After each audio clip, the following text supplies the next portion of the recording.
Chapter 144. In his previous life, Jiang Tian was not famous and could not do anything. He could only watch as the Jiang family was destroyed. In this life, Jiang Tian returned in a strong and powerful manner. He would not allow such a tragedy to happen again. Those demons and monsters who coveted the Jiang family deserved to be killed. They all deserved to die. Jiang Tian, Zhao Xueqing was shocked. She could feel a terrifying murderous aura emanating from Jiang Tian's body. Jiang Tian was usually calm and carefree. Even if he met a strong enemy, he would not bat an eyelid even if Mount Tai collapsed in front of him. She had only felt Jiang Tian's terrifying murderous aura when Li Pengtao was molesting her. The second time was now. "I'm fine." Jiang Tian retracted the murderous aura in the depths of his heart and smiled warmly at Zhao Xueqing. "Have you finished packing?" "Yes. There are 8 fortune bracelets for Grandpa and Mom and Dad, pills, tonics." Zhao Xueqing reported with great familiarity. Let's go. Let's go now." Jiang Tian nodded calmly, but he could not wait any longer. In fact, Jiang Tian had wanted to return to Qixia County for a long time. However, Jiangnan was still unsettled and Wei Shuofeng was still concerned about it. He was not at ease. Moreover, he had not broken through to the mid-stage of qi refining, so he had to wait for a few more months. He had not seen them for 10,000 years. When he thought of his parents, Jiang Tian's guilt and longing became even more severe. This had been tormenting him for 10,000 years.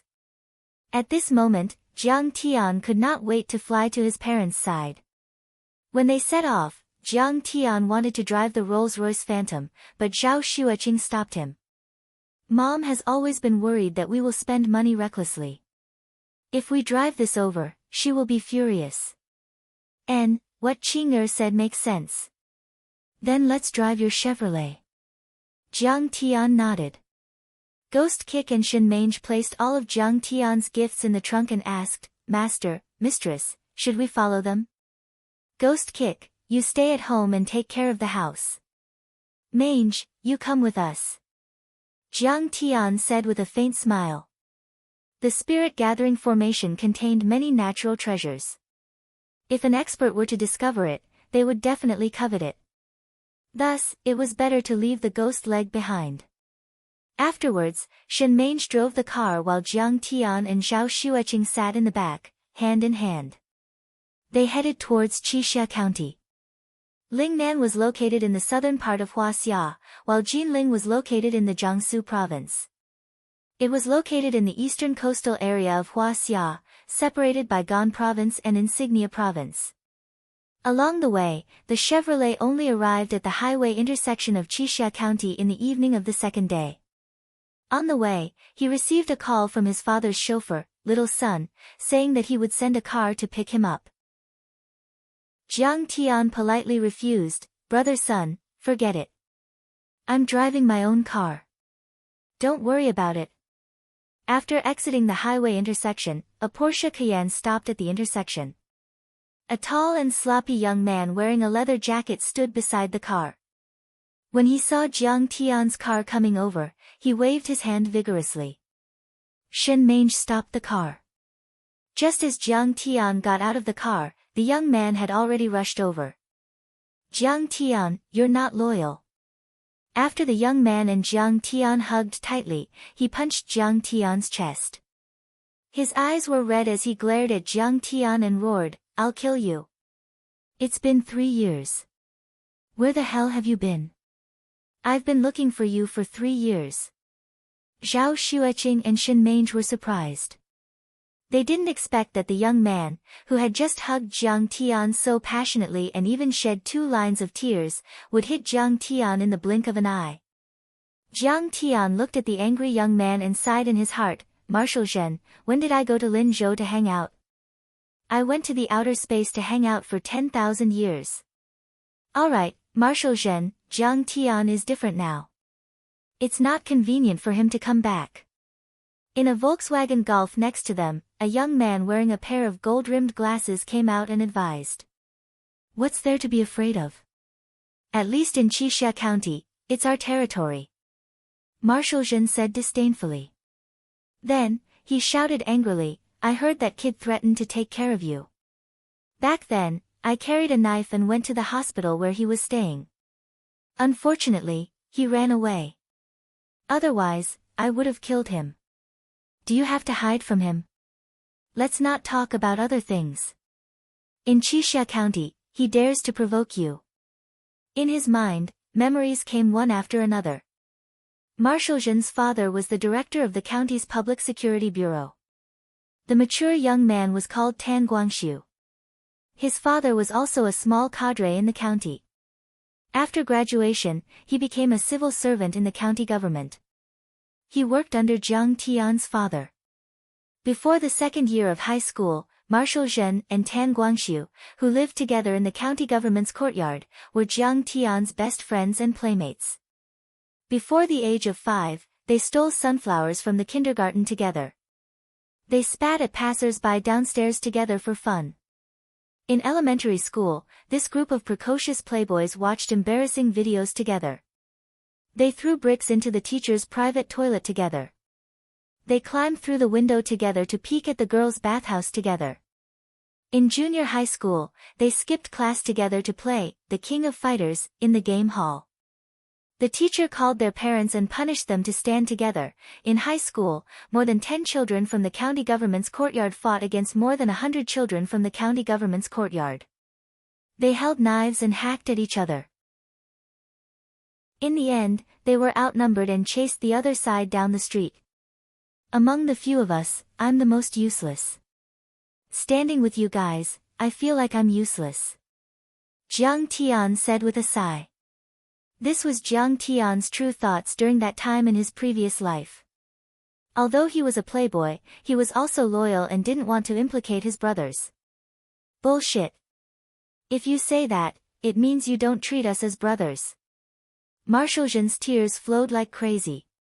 He pointed at Jiang Tian and roared, how difficult is it? Can't we handle it together? But you left Xixia without saying a word. You didn't even leave a phone number. Where do you want us to go to find you? Jiang Tian was silent. However, a warm current welled up in his heart. Marshal Zhen, don't be angry. Zhao Xueqing walked up and said, actually, Jiang Tian hasn't forgotten about you. He often mentions you guys to me. He wants to make some achievements himself before looking for you guys. Is there a need for that? Marshal Zhen suddenly turned around and angrily glared at Zhao Xueqing. He was so angry that he vented his anger at everyone. Is there a need for us to prove anything to him? Even if he's a murderer, the three of us will go to jail for him. At worst, we'll go to jail with him.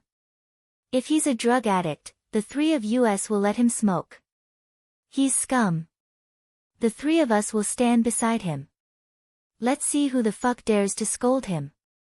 Zhao Xueqing was slightly stunned. She didn't know how to persuade the angry Marshal Zhen. Marshal Zhen glanced at Jiang Tian.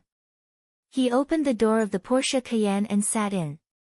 He cast a sidelong glance at Jiang Tian and sneered, you're so boring. You're boring. Jiang Tian retorted. You're boring. Marshal Zhen's voice rose a few octaves. You're even more boring. Jiang Tian noticed that the frost on Marshal Zhen's face was melting bit by bit. The corner of his mouth slowly rose into a smile. He laughed and said, you're smiling, smiling, smiling. Who's smiling at you? Marshal Zhen shouted coldly. But in the end, his handsome face couldn't hold back anymore. He burst into laughter. All right, brother, don't be angry. Jiang Tian walked to his side and patted Marshal Zhen's shoulder. The valiant Commander Zhen was now like a young couple who was having an argument. He shrugged his shoulders and pretended to be angry. Jiang Tian, don't you dare touch me. All right, let's go eat.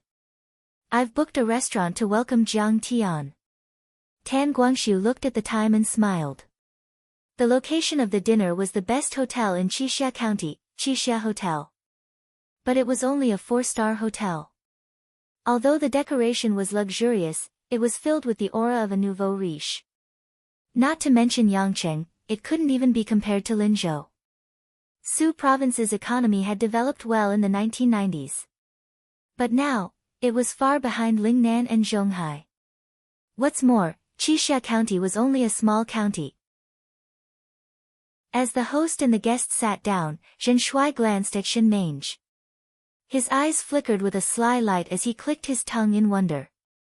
He lowered his voice and laughed, "Jiang Tian, it seems that you're developing well in Linzhou. This secretary seat is so smooth. If she were in our Qixia County, she would definitely be the #1 beauty." He squinted his eyes and laughed. "If there's something to do during the day, the secretary will do it at night. Stop fooling around. Your sister-in-law is here." Jiang Tian was embarrassed. He was afraid that this guy would talk about the embarrassing incident of him picking up girls and fishing for rich guys. It would damage the glorious image he had painstakingly created in front of his beloved wife. Shen Mange, who was pouring tea for everyone, chuckled. "Young Master Zhen, you're mistaken. I'm Jiang Tian's maid."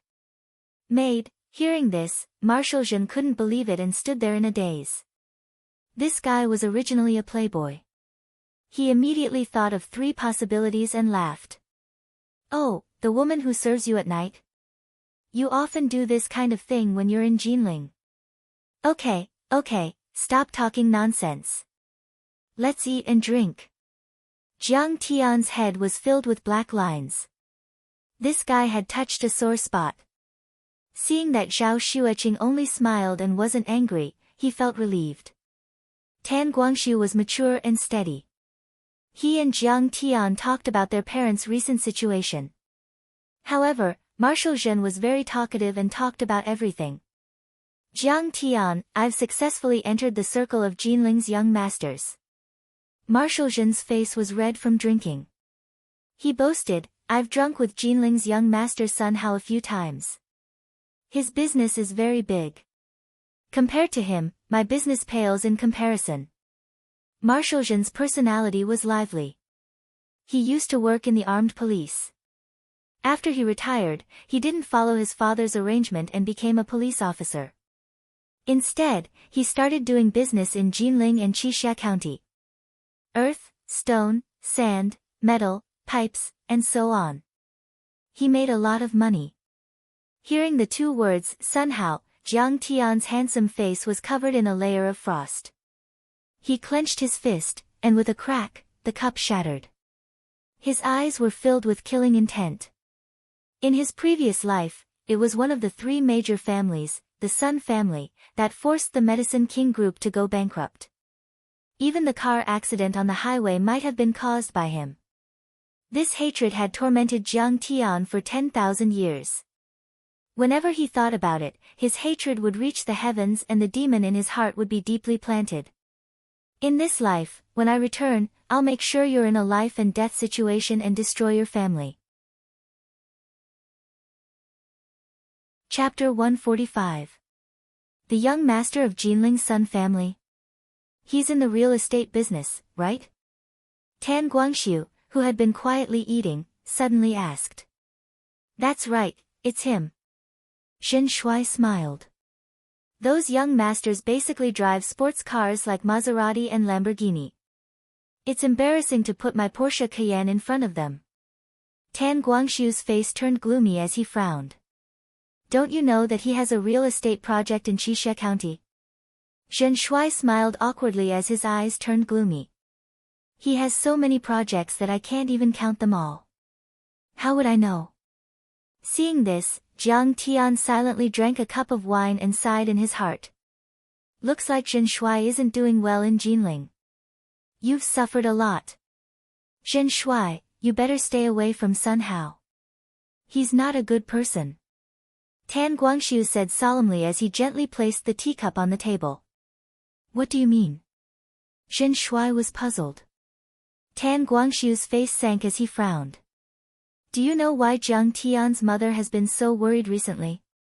It's because of this Sun Hao. Why is my mother worried? Jiang Tian asked with a frown.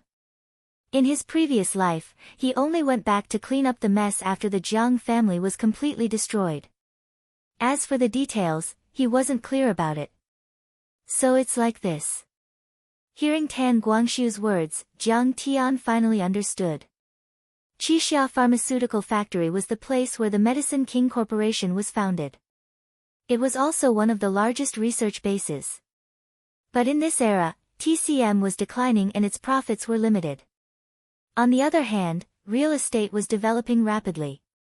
Jinling's Sun family's Dynasty Real Estate Group had long set their eyes on the pharmaceutical factory. Dynasty Real Estate Group controlled the Tiandan Pharmaceutical Company and ordered 100 million worth of goods from Zhang Wanqing with a deadline of 3 months. And if they violated the contract and couldn't guarantee the quality of the goods, they would have to pay a compensation of 1 billion. This year, the Medicine King Corporation's products weren't selling well under the pressure of the Chen family's herbal group. Zhang Wanqing was naturally very happy to receive this order. She used all the funds of the branch company to purchase raw materials and started the production at full capacity. Unexpectedly, when the goods were delivered a month ago, CEO Ma of Tianduan Pharmaceutical was picky. He took out the test results of the Provincial Food and Drug Administration and said that the product did not meet the standards. He refused to accept it and demanded 1 billion yuan in compensation. He even sued Zhang Wanqing in court. With the support of Sun Hao, who had a powerful background and had bribed everyone, how could Zhang Wanqing not lose the case? He had to pay $1 billion in compensation, and he also had to pay $100 million for the goods. One had to know that it was 2007. 1 billion was a huge sum of compensation for the Medicine King Group, whose capital chain was already in jeopardy. They could not afford it at all. The Tianyan Group offered to dismantle the Qixia Pharmaceutical Factory and compensate the Tianyan Group with land. Only now did Zhang Wanqing and the others realize that Sun Hao was behind all of this. However, the lawsuit had already been lost. Zhang Wanqing and the Jiang family were helpless and could only wait for them to forcefully demolish the building. Hearing this, Jiang Tian completely recalled everything. He clenched his fists and his face became as gloomy as water. His father being framed and imprisoned, and the forced demolition of the Qixia Pharmaceutical Factory, had all happened during this period. His father was still a county magistrate and could still say a few words in the standing committee. If Sun Hao wanted to get this piece of land, he must first get rid of his father, who was the biggest obstacle. Originally, under the attack of the Chen family of Jinling and the herbal group, the Medicine King Group was already in imminent danger. The forced demolition of the Qixia Pharmaceutical Factory, the most important production base, along with the destruction of the scientific research equipment and many patented formulas purchased at a high price, was the last straw that broke the Medicine King Group's back. Sun Hao, is it? In my previous life, you repeatedly humiliated me and beat my Jiang family until we couldn't fight back. This time, when I return, I must consign you to eternal damnation and put you in a dilemma between life and death. A sharp murderous intent flashed in Jiang Tian's eyes. This Sun Hao is actually such a bastard. After hearing this, Zhen Shuai was so angry that he slammed the table and said angrily. Zhen Shuai, what I mean is, if you and Sun Hao are familiar with each other, can you ask him to give you a way out? After 2 years of experience in the officialdom, Tan Guangxiu had become very calm. When considering problems, he pointed out the pros and cons. He was flexible and put his emotions at the back. Zhen Shuai suddenly took a sip of white wine and his face turned red. He looked at the dreary night scene outside the window and was silent for a long time. Then, he lowered his head and said with an ashen face, "Little Tian Guangxiu, actually, I was lying to you." Without waiting for Tan Guangxiu to ask, Zhen Shuai laughed at himself and said, "At that time, I saw Sun Hao at an underground racing track in Jinling. I wanted to participate in the race, but he slapped me and said that I came from a small place and that my car was too bad. I didn't deserve to play with them." His hands were slightly trembling as he said with a trembling voice, "At that time, my girlfriend was there. I wanted to fight back, but I didn't dare." Tears rolled down his face as he bitterly said, "I originally thought that my father was a bureau chief in Qixia County. But I never expected that in the eyes of those young masters in Jinling, I'm nothing. I'm not even qualified to be their underling. Tan Guangxu gently sighed as he handed over a tissue and said, "Don't cry. You're just like a woman." Zhen Shuai wiped his tears and smiled, "That's right. I was just bragging. Now that I've spoken the truth, I feel much better. If you guys want to laugh at me, then laugh at me." Tan Guangxu pondered for a brief moment before he patted Zhen Shuai's shoulder and said, "If you really can't do it, then don't go to Jinling. Isn't your hometown good enough?" Zhen Shuai shook his head and sighed, "My father is going to retire this year. When the time comes, no one will give face to my father. How am I going to do business?" He gritted his teeth and said, "I must take root in Jinling. One day, I will climb above their heads. I will give that bastard son a slap and give him a good scolding. Sun Hao, right?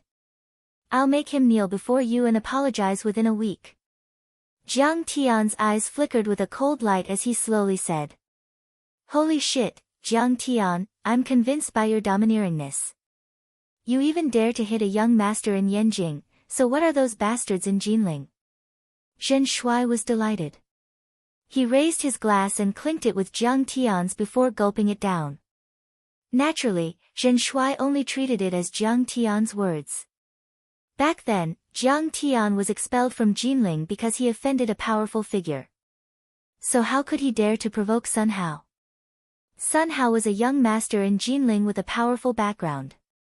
Even the entire Jiang family couldn't afford to offend him. Jiang Tian couldn't fall in the same place twice. Otherwise, he would be a fool. "Jiang Tian, don't be impulsive." Tan Guangxu took it seriously.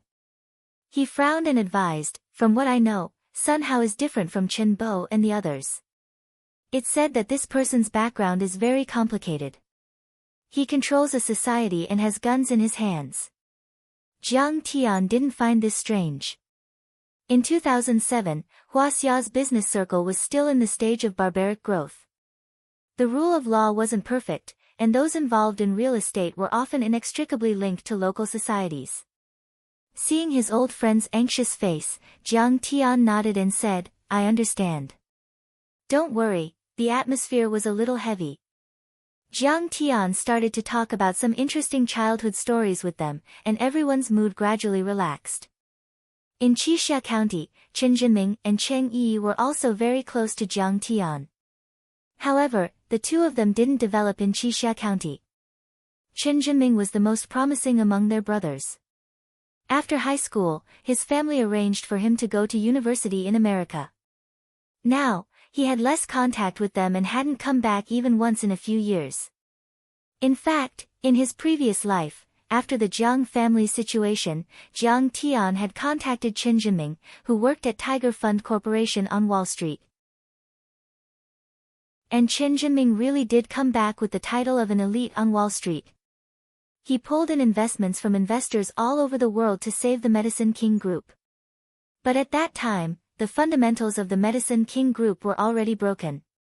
Although Chen Jinming was quite talented in finance and spent a lot of effort, even losing tens of millions of USD, the Medicine King Group was still controlled by the other three big families in Jinling. It was because of his apology and gratitude to Chen Jinming that Jiang Tian, who knew that the financial crisis in America was coming, made an overseas call to Chen Jinming in May of this year, asking him to short American subprime real estate mortgage bonds.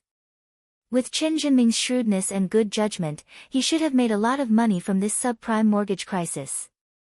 And Cheng Yi's background was even more mysterious. When the Jiang family was in danger, he once told Jiang Tian that there might be martial artists behind them. He even suggested using special methods to help Jiang Tian, but at that time, Jiang Tian didn't know about the existence of these things. When he told his family, they politely refused. "Ha, General Guangxu, I saw General Zhen's lousy Kayan coming in from downstairs. You are all here."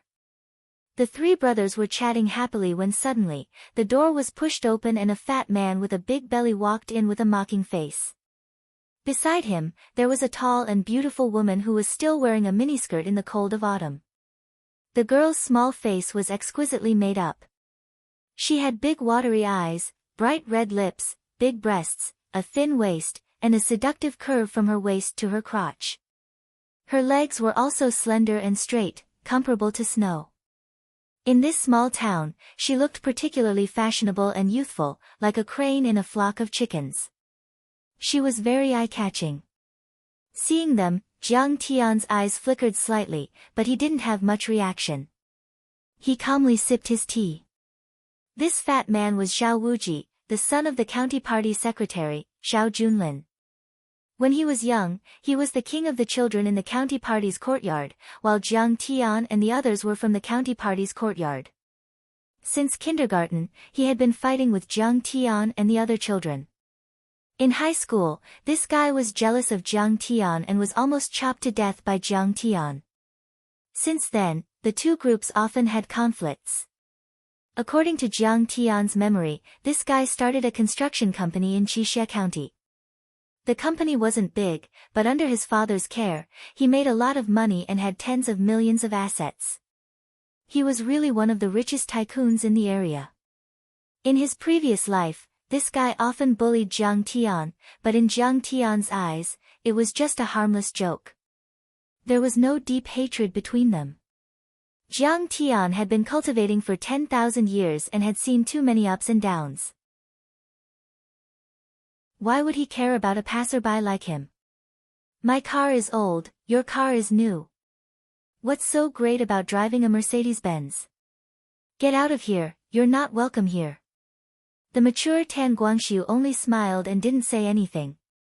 However, Zhen Shuai's face was full of disdain, and his eyes were about to fly out of his eye sockets. Zhen Shuai, I'm here to tell you something. Talk to Jiang Tian's mother and ask her to give up the land.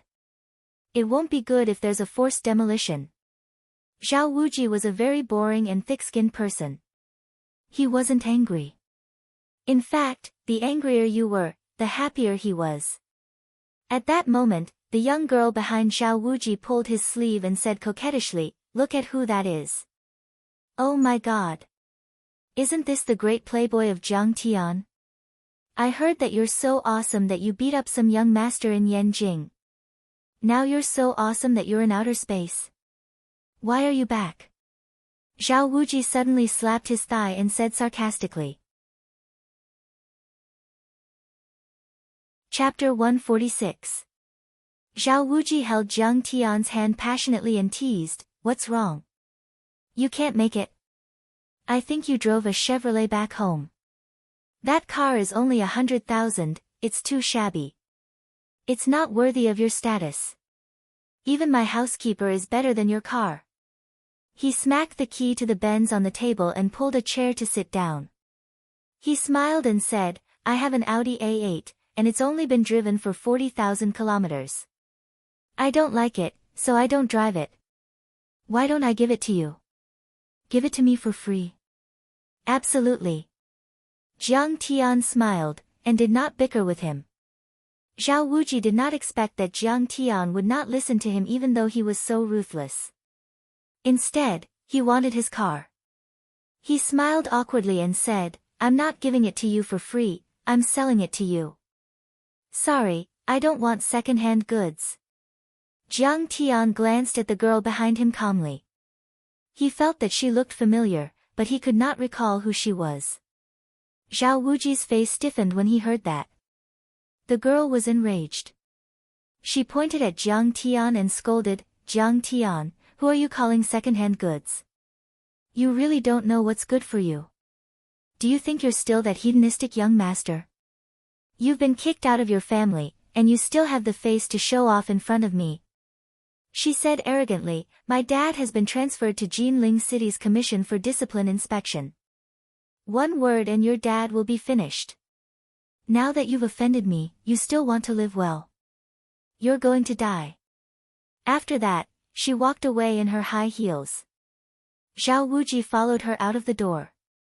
He smiled sinisterly and said, "Jiang Tian, don't blame me for not warning you. You're in trouble. Is she crazy? Did I do anything to her?" Jiang Tian was confused. "Jiang Tian, stop joking. Did you forget? Tang Jialan's virginity was taken by you. Zhen Shuai said softly while holding back his laughter. Ah. So it's her. When Jiang Tian heard this, he was stunned for a moment before bursting into laughter. Zhang Wanqing had moved the headquarters of the Medicine King group to Jinling when she was still in elementary school in Jiangtian. As for Jiang Tian, he stayed with his father in Qixie County.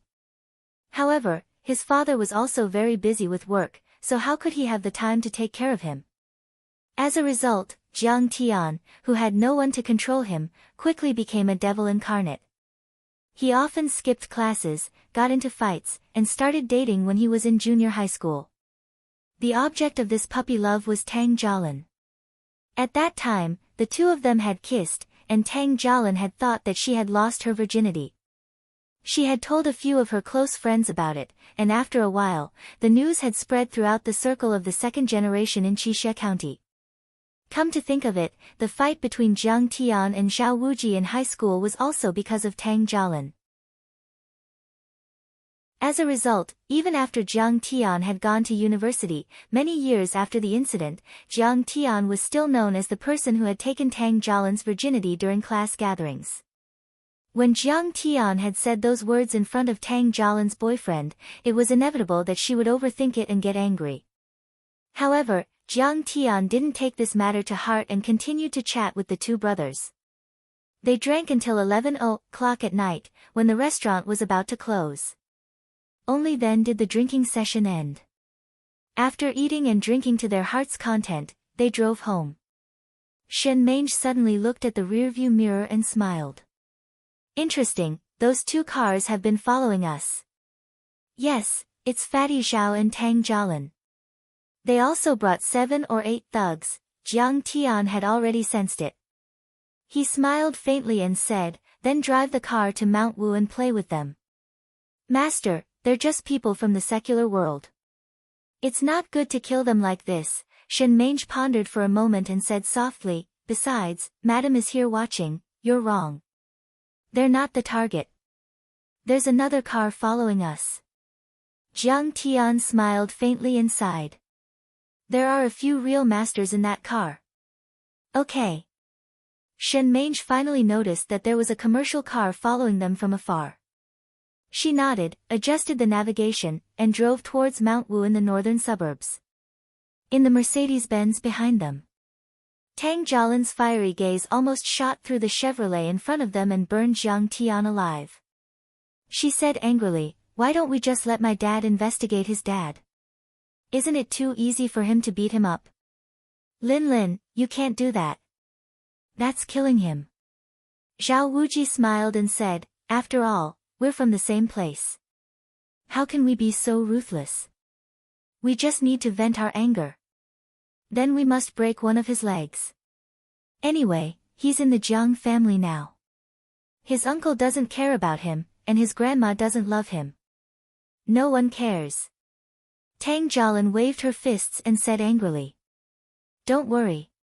These brothers of mine are very popular in Xixia. Just wait and see. Jiang Tian will definitely kneel down and apologize to you.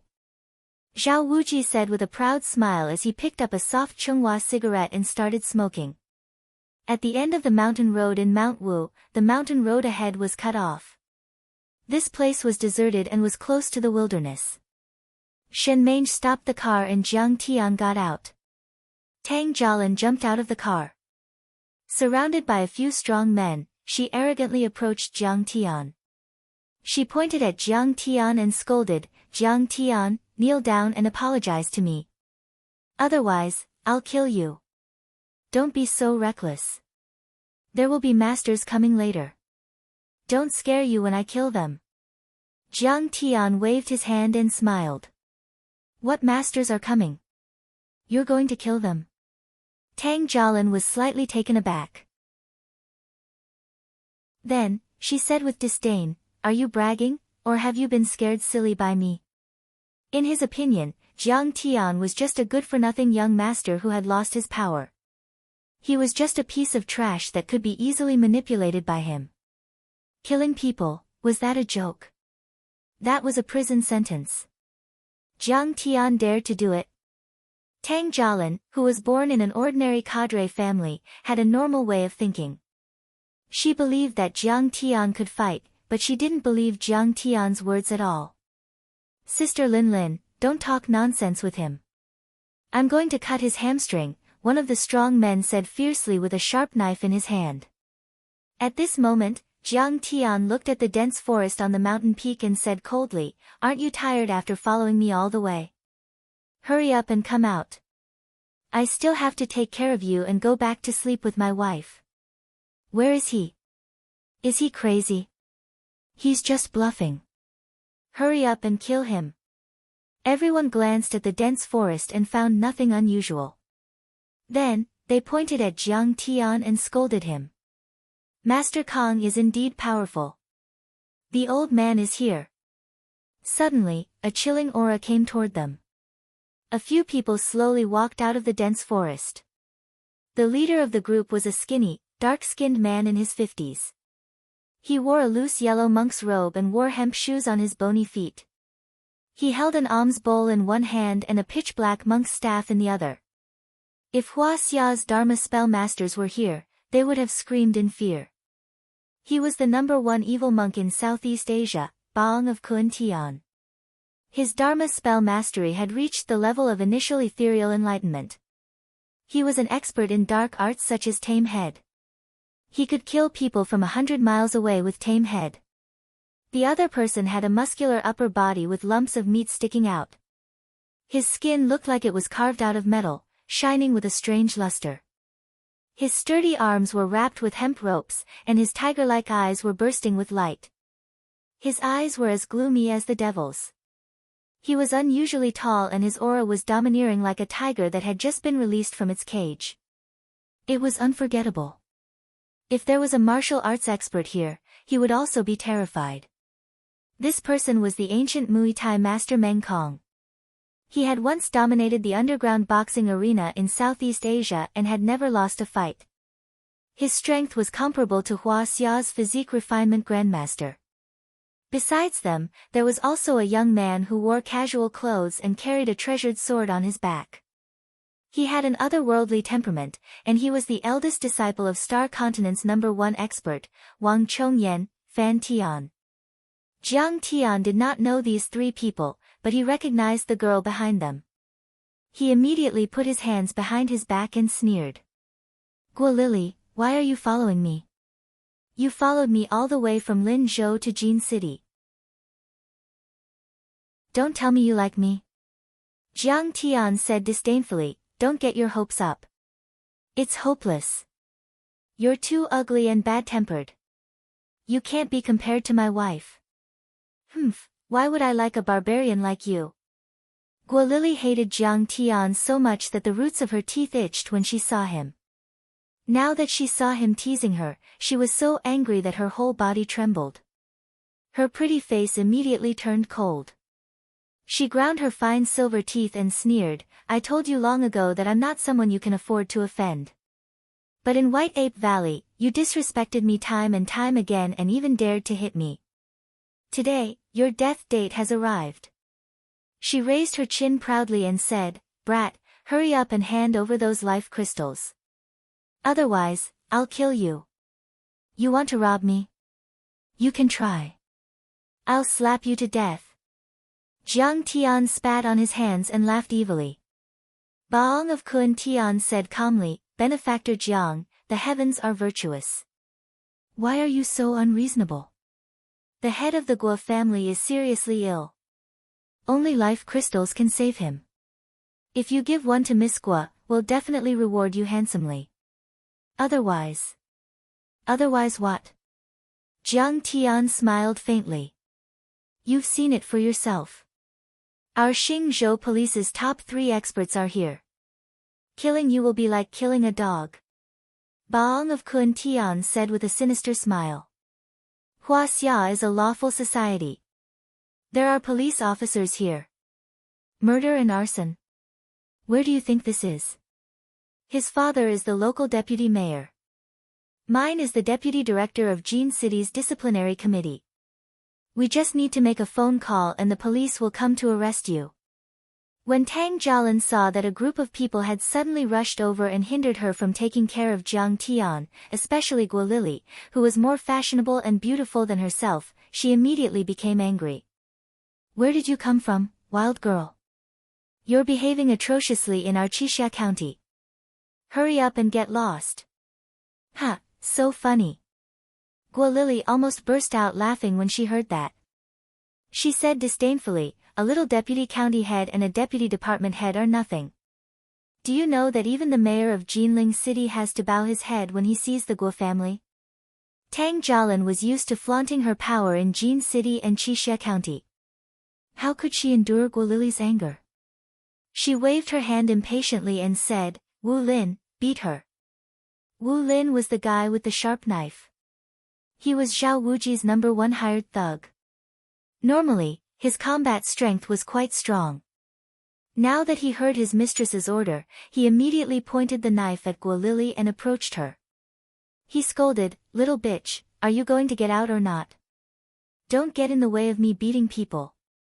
If you dawdle here, we'll take turns and ruin your face. Noisy. Meng Kong's eyes flickered with an ominous glint. He leaped forward and slapped Wu Lin's head. Bang! At this moment, balls of blood filled the air and filled everyone's mouths and noses. Everyone only saw Wu Lin's head explode like a rotten watermelon. Chapter 147. Aya, my God!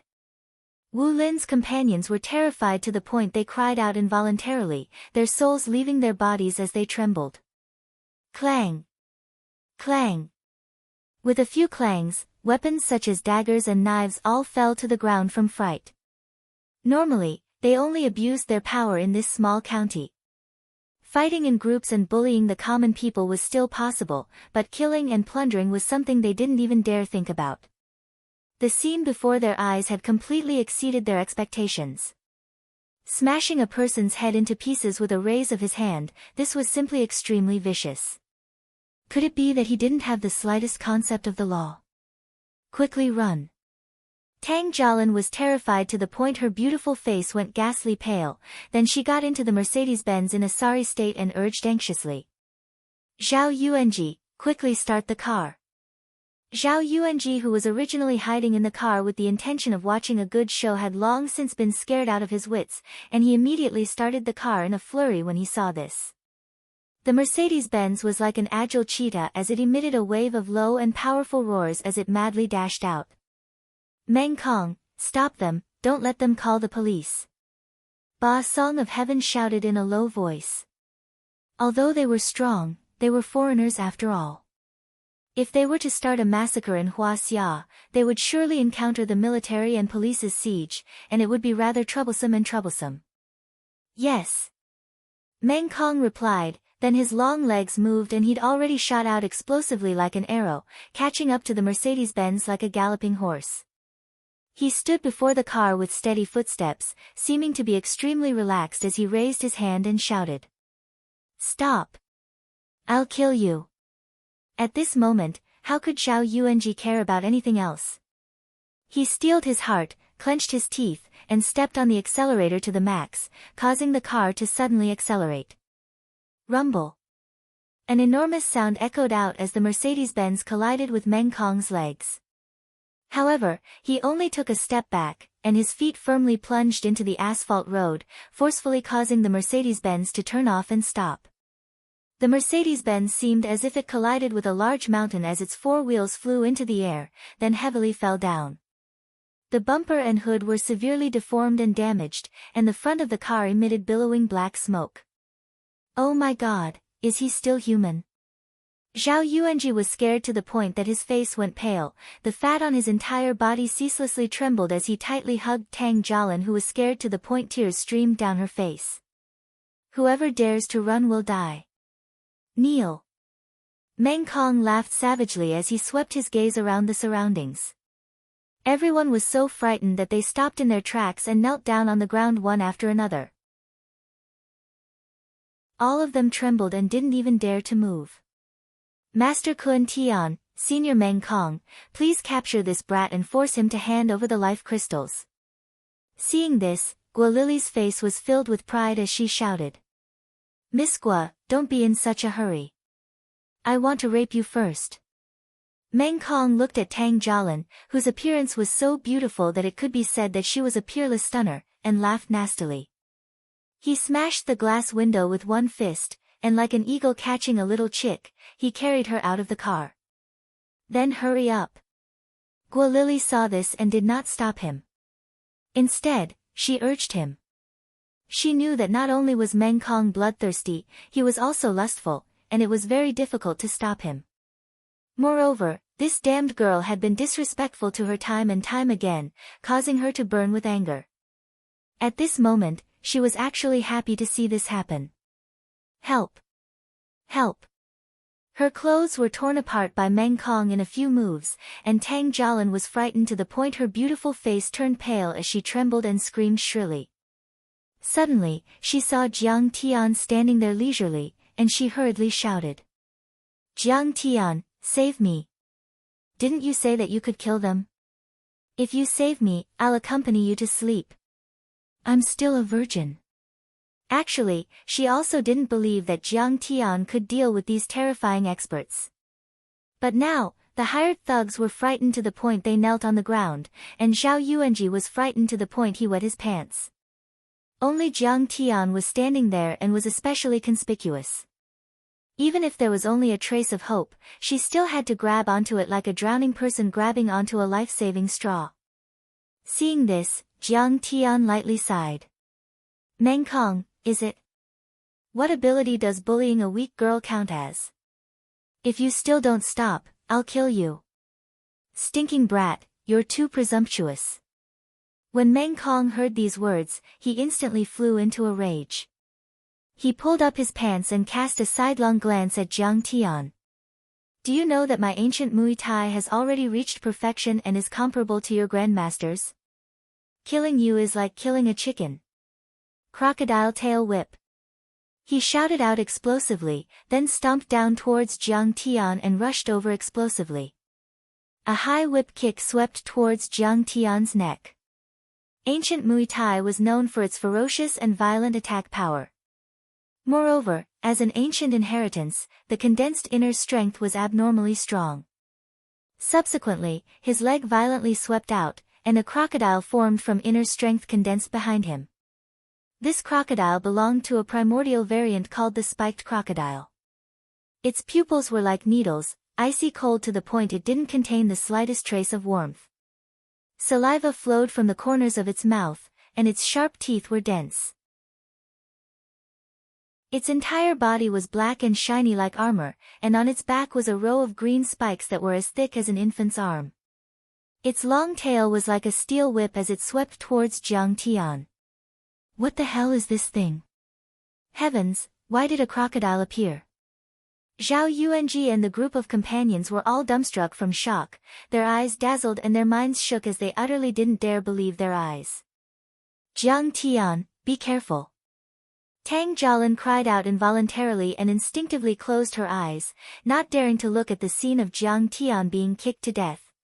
She wasn't some great evil person, she only liked to throw her young mistemper and flaunt her strength. She wasn't willing to see Jiang Tian die an unnatural death. As far as she was concerned, Jiang Tian was only a profligate young master that didn't have the strength to truss up a chicken. No matter what, he wasn't a match for Meng Kong, who was strong like a rhinoceros or an elephant. Although Meng Kong's ancient Muay Thai is condensed with inner strength, it's comparable to the true chi of a grandmaster in the martial Tao of Hua Xia. When he saw this, Baong of Heaven of Earth put his palms together with an expression of admiration. As far as he was concerned, Meng Kong couldn't kill Jiang Tian on the spot, but he would absolutely be able to injure Jiang Tian. Jiang Tian, now you know the ability of my Guo clan, right? Guo Lily was immensely complacent as she gritted her teeth and shouted coldly, seeming as if Jiang Tian would be deader than dead in the next moment. Is that so? Is your fleshly body very strong? Let me see exactly how strong it is. I want to use this pair of hands to smash your head into pieces. Jiang Tian smiled indifferently, then rolled up his sleeves to reveal a hand that was even more delicate than a girl's, and was crystalline and translucent to the point it seemed as if it was carved from jade. Subsequently, Jiang Tian greeted it with an extremely simple punch. Boom! Fist and leg collided together. Meng Kong's right leg that seemed as if it was cast from iron was like paper that shattered with a bang. Fresh blood gushed out like a tide, and minced flesh and broken bones scattered out in all directions like a celestial maiden scattering flowers. Under the bombardment of Jiang Tian's boundless strength, Meng Kong's thick body that was tall like a mountain flew up weightlessly like a rag doll. Meng Kong was still screaming miserably in midair when Jiang Tian had already followed up with a step, then his left palm slapped down and directly slapped Meng Kong's head into his abdomen. Along with Jiang Tian's palm slapping down, Meng Kong's body split apart and fell in all directions. Whereas Jiang Tian's white clothes weren't stained with blood, as if all of this had never happened. In the blink of an eye, the #1 ancient Muay Thai expert, Meng Kong, died. The entire scene was deathly silent, and everyone was dumbstruck. Oh my god! Is this still human? Why is this fellow so formidable now? Zhao Wuji and the others were shocked to the point they were dumbstruck. They didn't dare believe it, and they were terrified to the point their souls almost left their bodies. Although they were only ordinary people, they were still able to discern how formidable Meng Kong was, as he was a terrifying existence that even a Mercedes-Benz couldn't kill. But he was actually slapped to death by Jiang Tian's palm. If Jiang Tian's palm slapped onto their bodies earlier, they would probably have instantly become a pile of minced meat. How is this possible? Bassoon of Kun Tian turned pale with fright as well. It was impossible for the ancient Muay Thai that Meng Kong cultivated to produce true qi, but it was able to develop inner strength that was comparable to a physique refinement grandmaster. Even if Jiang Tian was a physique refinement grandmaster, it was still impossible for him to kill Meng Kong so easily. Oh my god, this kid's strength is so strong. Guo Lily's heart skipped a beat as she hid behind Bassoon of Kun Tian. However, Bassoon of Kun Tian was Southeast Asia's #1 evil monk after all, and he was used to big battles. After a moment of shock, he quickly calmed down and said in a deep voice, Jiang Tian, you're indeed strong enough. No wonder you can dominate Jiang Bei at such a young age, and Master Kang's name is known all over the world. But you only have some achievements in martial arts, and you're definitely not a match for this poor monk's heavenly spells. He sneered proudly and said, I'm proficient in Kuman Thong, Ghost Arts, Tame Head, and the other top 10 evil arts in Nanyang. Within 10 steps, I can kill you as easily as killing a chicken. Hee, demons and monsters, you're just a clown. You have the nerve to call yourself a master. Jiang Tian's face was calm, and he didn't take it to heart at all. Jiang Tian, you're so arrogant. Bassoon of Kun Tian's face darkened as he shouted coldly, I respect you, that's why I call you Master Kong. If I don't respect you, who do you think you are? You're just a tyrant of Jiang Bei. Do you know how many martial artists like you I've killed? You talk too much. If you want to fight, then hurry up. I still have to go home and drink soup. Jiang Tian sneered and said, look at you, you look like a monkey. You came out to scare people in the middle of the night. Alright, as you wish.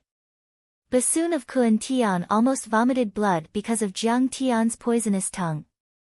The staff in his hand shook, and a few thumb-sized dolls fell from the golden ring. The dolls grew bigger with the wind, and immediately became a few pink, chubby, and cute little girls. However, they changed shape as soon as they rolled on the ground. They had green faces and fangs, and red light shot out from their deep-set eye sockets. Their bodies and arms were disproportionate, and their arms were so long that they reached below their knees and touched the instep. They looked like monkeys. Kuman Thong's entire body was made of white bones, and its skin and flesh were dry. Black and yellow corpse oil kept dripping down, and it stank. However, one could not tell that the skeleton was fragile. It seemed very powerful.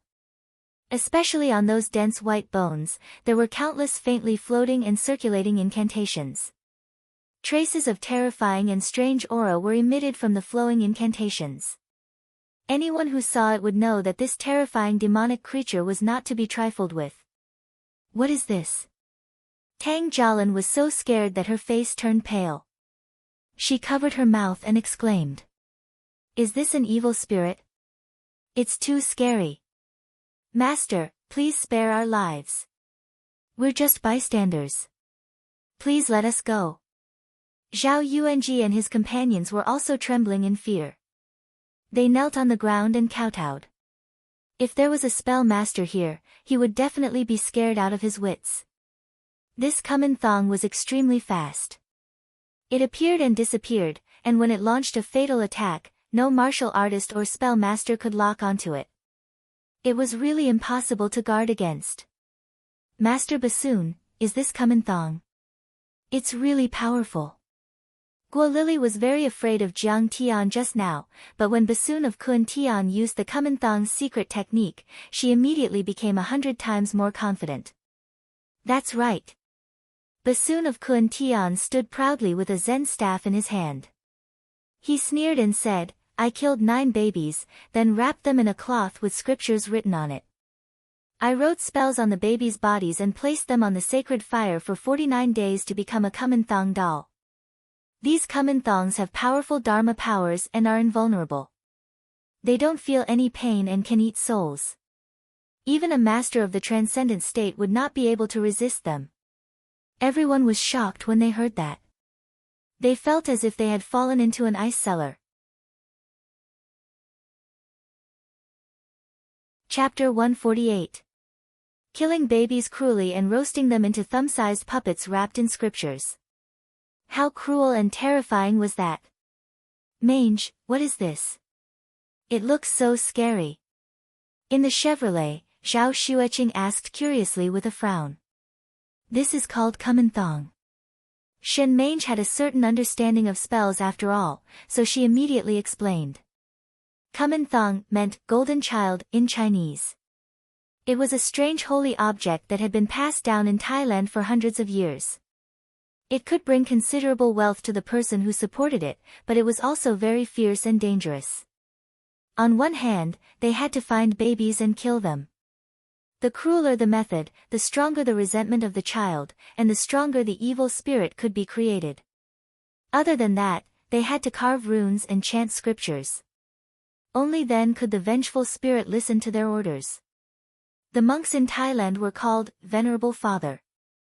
Legend had it that the first Kumin Thong was born from Venerable Father. However, later on, the process of making Kumin Thong went against the monks' commandment not to kill. Therefore, some of the monks returned to the secular world and made Kumin Thong, or learned the process from the secular world. These people were called Azen in Thailand, which meant teacher. They were special witchcraft masters or mages. Since then, the technique of making Kumin Thong became popular in Thailand. There were often cases of Azen killing children to make Kumin Thong. However, Azen was so powerful that even the police couldn't do anything about it. After hundreds of years of development, the Kumin Thong technique was getting stronger and stronger, and the evil spirits created were getting stronger and stronger. Jiang Tian, run. Call the police. Tang Jialin was desperate. Jiang Tian was no match for him. Perhaps there was a chance of survival if she called the police. How dare you talk nonsense in front of me when you're just a little bit of zombie refinement? Jiang Tian shook his head in disdain. Die. The heavenly earth pine tree's face turned green from Jiang Tian's anger. He pointed his staff at Jiang Tian and shouted. Kumin Thong suddenly disappeared as if it had entered another space. The next moment, it appeared around Jiang Tian. Many Kumin Thongs opened their mouths and bared their fangs. They waved their long arms and clawed and bit at Jiang Tian. Their movements were extremely violent and as fast as lightning. Thunder, come. Jiang Tian held a piece of black wood in his hand and shouted in a calm tone. Immediately, bolts of lightning that were as thick as an arm appeared on the wood. They flickered like silver snakes, dancing wildly and winding like pythons, striking towards the Kumanthong in all directions. Fuck, so Jiang Tian is the god of thunder. Xiao Wuji's eyes were lifeless as he mumbled to himself. He saw a scene that he would never forget for the rest of his life. Thunder-type magic treasure. The heavenly earth pine tree, who had been confident of victory, shrieked as if his chrysanthemum had burst. Thunder and lightning were extremely strong and vigorous, with a temperature of 10,000 degrees and extremely violent. Regardless of whether it was thunder-type magical treasures or spells, they were the most difficult to master. In this world, there were only a handful of spell masters who could control lightning. However, lightning was the most effective against evil and filthy things. Although his Kumanthong was powerful, it was like meeting its nemesis when it encountered a thunder-type magical treasure. At that moment, he wanted to summon the Kumanthong back, but the lightning was too fast. Before he could send out an order, a few Kumanthongs were turned into ashes by Jiang Tian's lightning and disappeared instantly. This, Guo Lily was so scared that her face turned pale. Her body trembled and she couldn't say a word. That was the Kumanthong refined by the #1 evil monk in Southeast Asia, Heavenly Earth Pine Tree. He could even fight against an experienced transcendent grandmaster for a while. However, it was destroyed by Jiang Tian's attack. How terrifying and powerful was Jiang Tian? He can even control lightning. Looks like he's a calligraphy expert. In the next moment, Ba Song of the heavenly earth tapped his toes and shot down the mountain like an eagle without even turning around. He was running for his life. Guo Lily was dumbfounded and couldn't believe it. She had guessed the beginning, but she would never have guessed the ending. She didn't expect that Bassoon of the heavenly earth would turn around and flee after just one round with Jiang Tian. She was petrified. However, Guo Lily didn't know the fear in heavenly earth pine tree's heart. He was scared out of his wits. This kid is a Dharma and martial arts cultivator. That's terrifying. Damn it. How could the Guo family's intelligence be wrong? They didn't know that he's proficient in Dharma spells and can control the most difficult lightning. I'm afraid that he's at least in the late stage of ethereal enlightenment without a Tao body. A peerless overlord who cultivates both Dharma and martial arts in Jiangbei. This is unbelievable. It seems that only Wang Chongyan can suppress him. I'm definitely no match for him. The trees on both sides retreated quickly. Heavenly Earth Pine Tree's thoughts came one after another. As he ran for his life, he wailed and roared in his heart. Heavenly Earth Pine Tree, isn't it too late for you to run away now? Go to hell. Jiang Tian sighed and raised his hand to grab the thunder meteorite wood. A bolt of lightning appeared in his hand. He waved his hand and threw it out. He's following me. How can he be so fast? Heavenly Earth Pine Tree heard Jiang Tian's immortal will telepathy. In just a few seconds, he had already run a few hundred meters away. He turned around in shock. My life is over. The silver snake in his eyes grew bigger and bigger. Heavenly Earth Pine Tree's eyes were filled with fear and despair. It was too late for him to dodge. He could only let out a scream before he was completely engulfed by the lightning and turned into a pile of ashes. Guo Lily's heart skipped a beat. She trembled as if she had lost her parents. The last bolt of lightning that killed Heavenly Earth Pine Tree was as thick as a python and as fast as a wild dragon. It was a few hundred meters away. It was like the lightning that Thor shot out in Hollywood movies. She couldn't believe it. Brahma, Guo Lily looked at Brahma in a daze. After all, he was Wang Chongyan's disciple.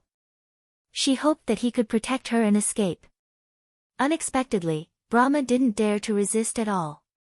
He knelt on the ground and kowtowed as if he was pounding garlic. He sobbed and said, "Disciple Brahma is wholeheartedly convinced. Please spare my lowly life, Master Kong." He was only an inner strength cultivator. If he fought with Jiang Tian again, it would be no different from showing off in front of an expert. Could it be that he's a god? Tang Jialin was dumbstruck. She muttered to herself with a lifeless gaze. Not to mention Jiang Tian, even Meng Kong's physical body that could shake a small car and condense a large crocodile was inconceivable to her. He was like a superhero in a Hollywood movie. When she saw Jiang Tian controlling lightning and throwing it, she felt even more inconceivable. She only felt that he was like a Buddha or a god in myths. As for Zhao Wuji, his intestines were green with regret. Lingering fear filled him as he trembled uncontrollably. What the hell was he doing? He actually fought with Jiang Tian for a woman and even wanted to cripple him. Wasn't this courting death? Guo Lily, how should we settle this debt between us? Jiang Tian looked at Guo Lily and put away the thunder meteorite wood. This was something he obtained from Shandong School and refined into a thunder-type artifact. It could be used multiple times and was quite handy. I'm willing to use money to buy my life. An unprecedented sense of danger arose in Guo Lily's heart. She was so scared that her delicate body went limp. She staggered back as if she saw a demon god. Now, in her eyes, Jiang Tian was really too terrifying. She was afraid that the entire Guo family wouldn't be able to stop him. Do you think I'll care about a mere amount of money? Jiang Tian smiled disdainfully and said indifferently, that day in the valley, I warned you that if you dare to be disrespectful to me again, I'll annihilate your entire Guo family. Do you think I'm joking? You. Guo Lily was so scared that she took a few steps back. She forced herself to calm down and said, Master Kong, it's better to squash enmity than keep it alive. Master Kong may be powerful, but my Guo family's assets are hundreds of billions. We can do whatever we want in Singapore. We're on good terms with Master Wang Chongyan of the Singapore Club. We're not to be trifled with. Even if you're not afraid, what about your family, lovers, and friends? You dare to threaten me? Do you want to die? Jiang Tian's face darkened and he flicked his finger. A silver lightning snake coiled around his fingers like an obedient kitten. Seeing this, Guo Lily was so scared that she knelt on the ground with a thud. Her delicate body trembled violently and tears fell like rain. She said in a trembling voice, Master Kong, I'm not threatening you at all. I'm just stating the facts. Suddenly, she had an idea. She hugged Jiang Tian's legs and rubbed her full breasts against Jiang Tian's calf. She raised her tear-stained face and put on a pitiful expression. She tried to use a gentle attack and pleaded, Jiang Tian, as long as you don't kill me, I'm willing to be your woman. I'll listen to you and treat you gently. When the time comes, you'll be in control of the Guo family in Nanyang. Isn't that great? The Guo family. She's Guo Lily from the Guo family in Nanyang. She came here to invest some time ago. Suddenly, Tang Jialin exclaimed. Her beautiful eyes widened and her face was filled with disbelief. Her full breasts rose and fell violently. The Guo family in Nanyang. She heard that they were worth hundreds of billions and had a powerful background. Now, the daughter of the Guo family was going to be Jiang Tian's wife. This. Jiang Tian is too lucky, isn't he? Zhao Yuanji also came to his senses. He could not believe it and was filled with envy, jealousy, and hatred. Originally, he had captured Tang Jialin's heart and was rather proud of himself. He thought that he had won over Jiang Tian. Now, he realized that this woman had such a powerful background. Compared to Guo Lily, Tang Jialin was instantly overshadowed. It was like a chicken meeting a phoenix. You vulgar women are so ugly. You always like to seduce others with your looks. How ridiculous. Jiang Tian kicked her away and said mockingly, why don't you take a piss and look at yourself in the mirror? Do you deserve to be my woman? You don't even deserve to be my slave or maid. Jiang Tian, you, Guo Lily was instantly embarrassed. Her face was flushed red, but when she thought about it carefully, she realized that it was true. With Jiang Tian's power, he was probably on par with Wang Chongyan. She was indeed not worthy. In the Chevrolet, Zhao Xueqing noticed that Shen Mange's face was red and she was sweating. He could not help but ask with concern, Mange, are you okay?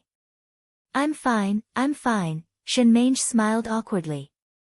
She could not help but think of what Jiang Tian said in Mount Galuo City. Her heart was filled with bitterness.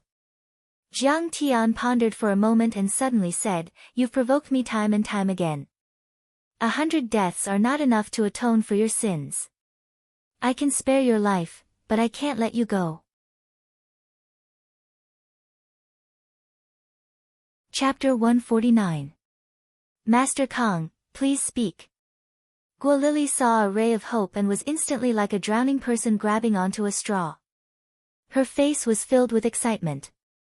"How about this? My father has been attracting investments recently and needs political achievements.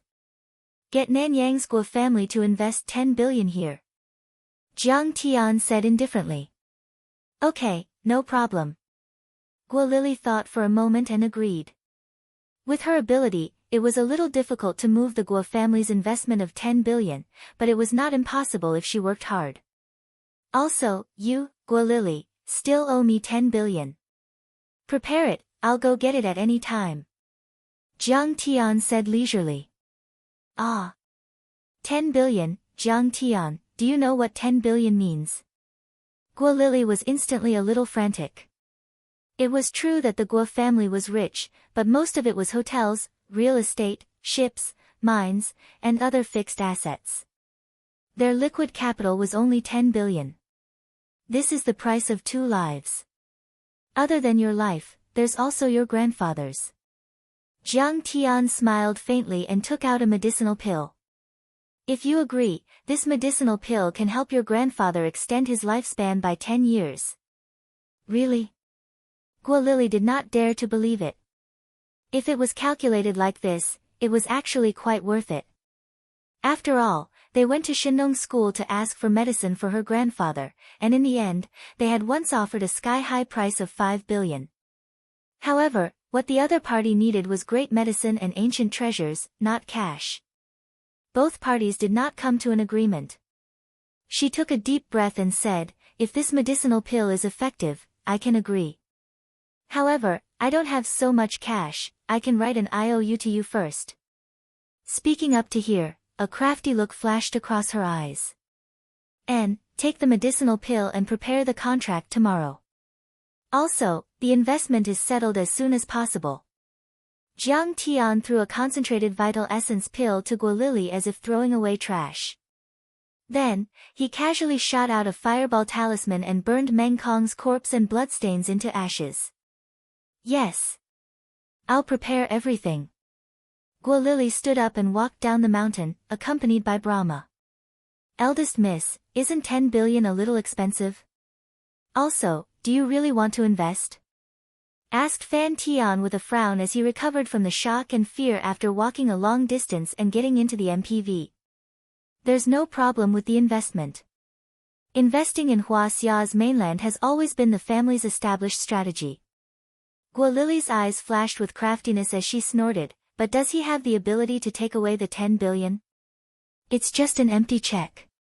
With Wang Zhongyan in charge of Singapore, I'm afraid he won't even dare to ask for it."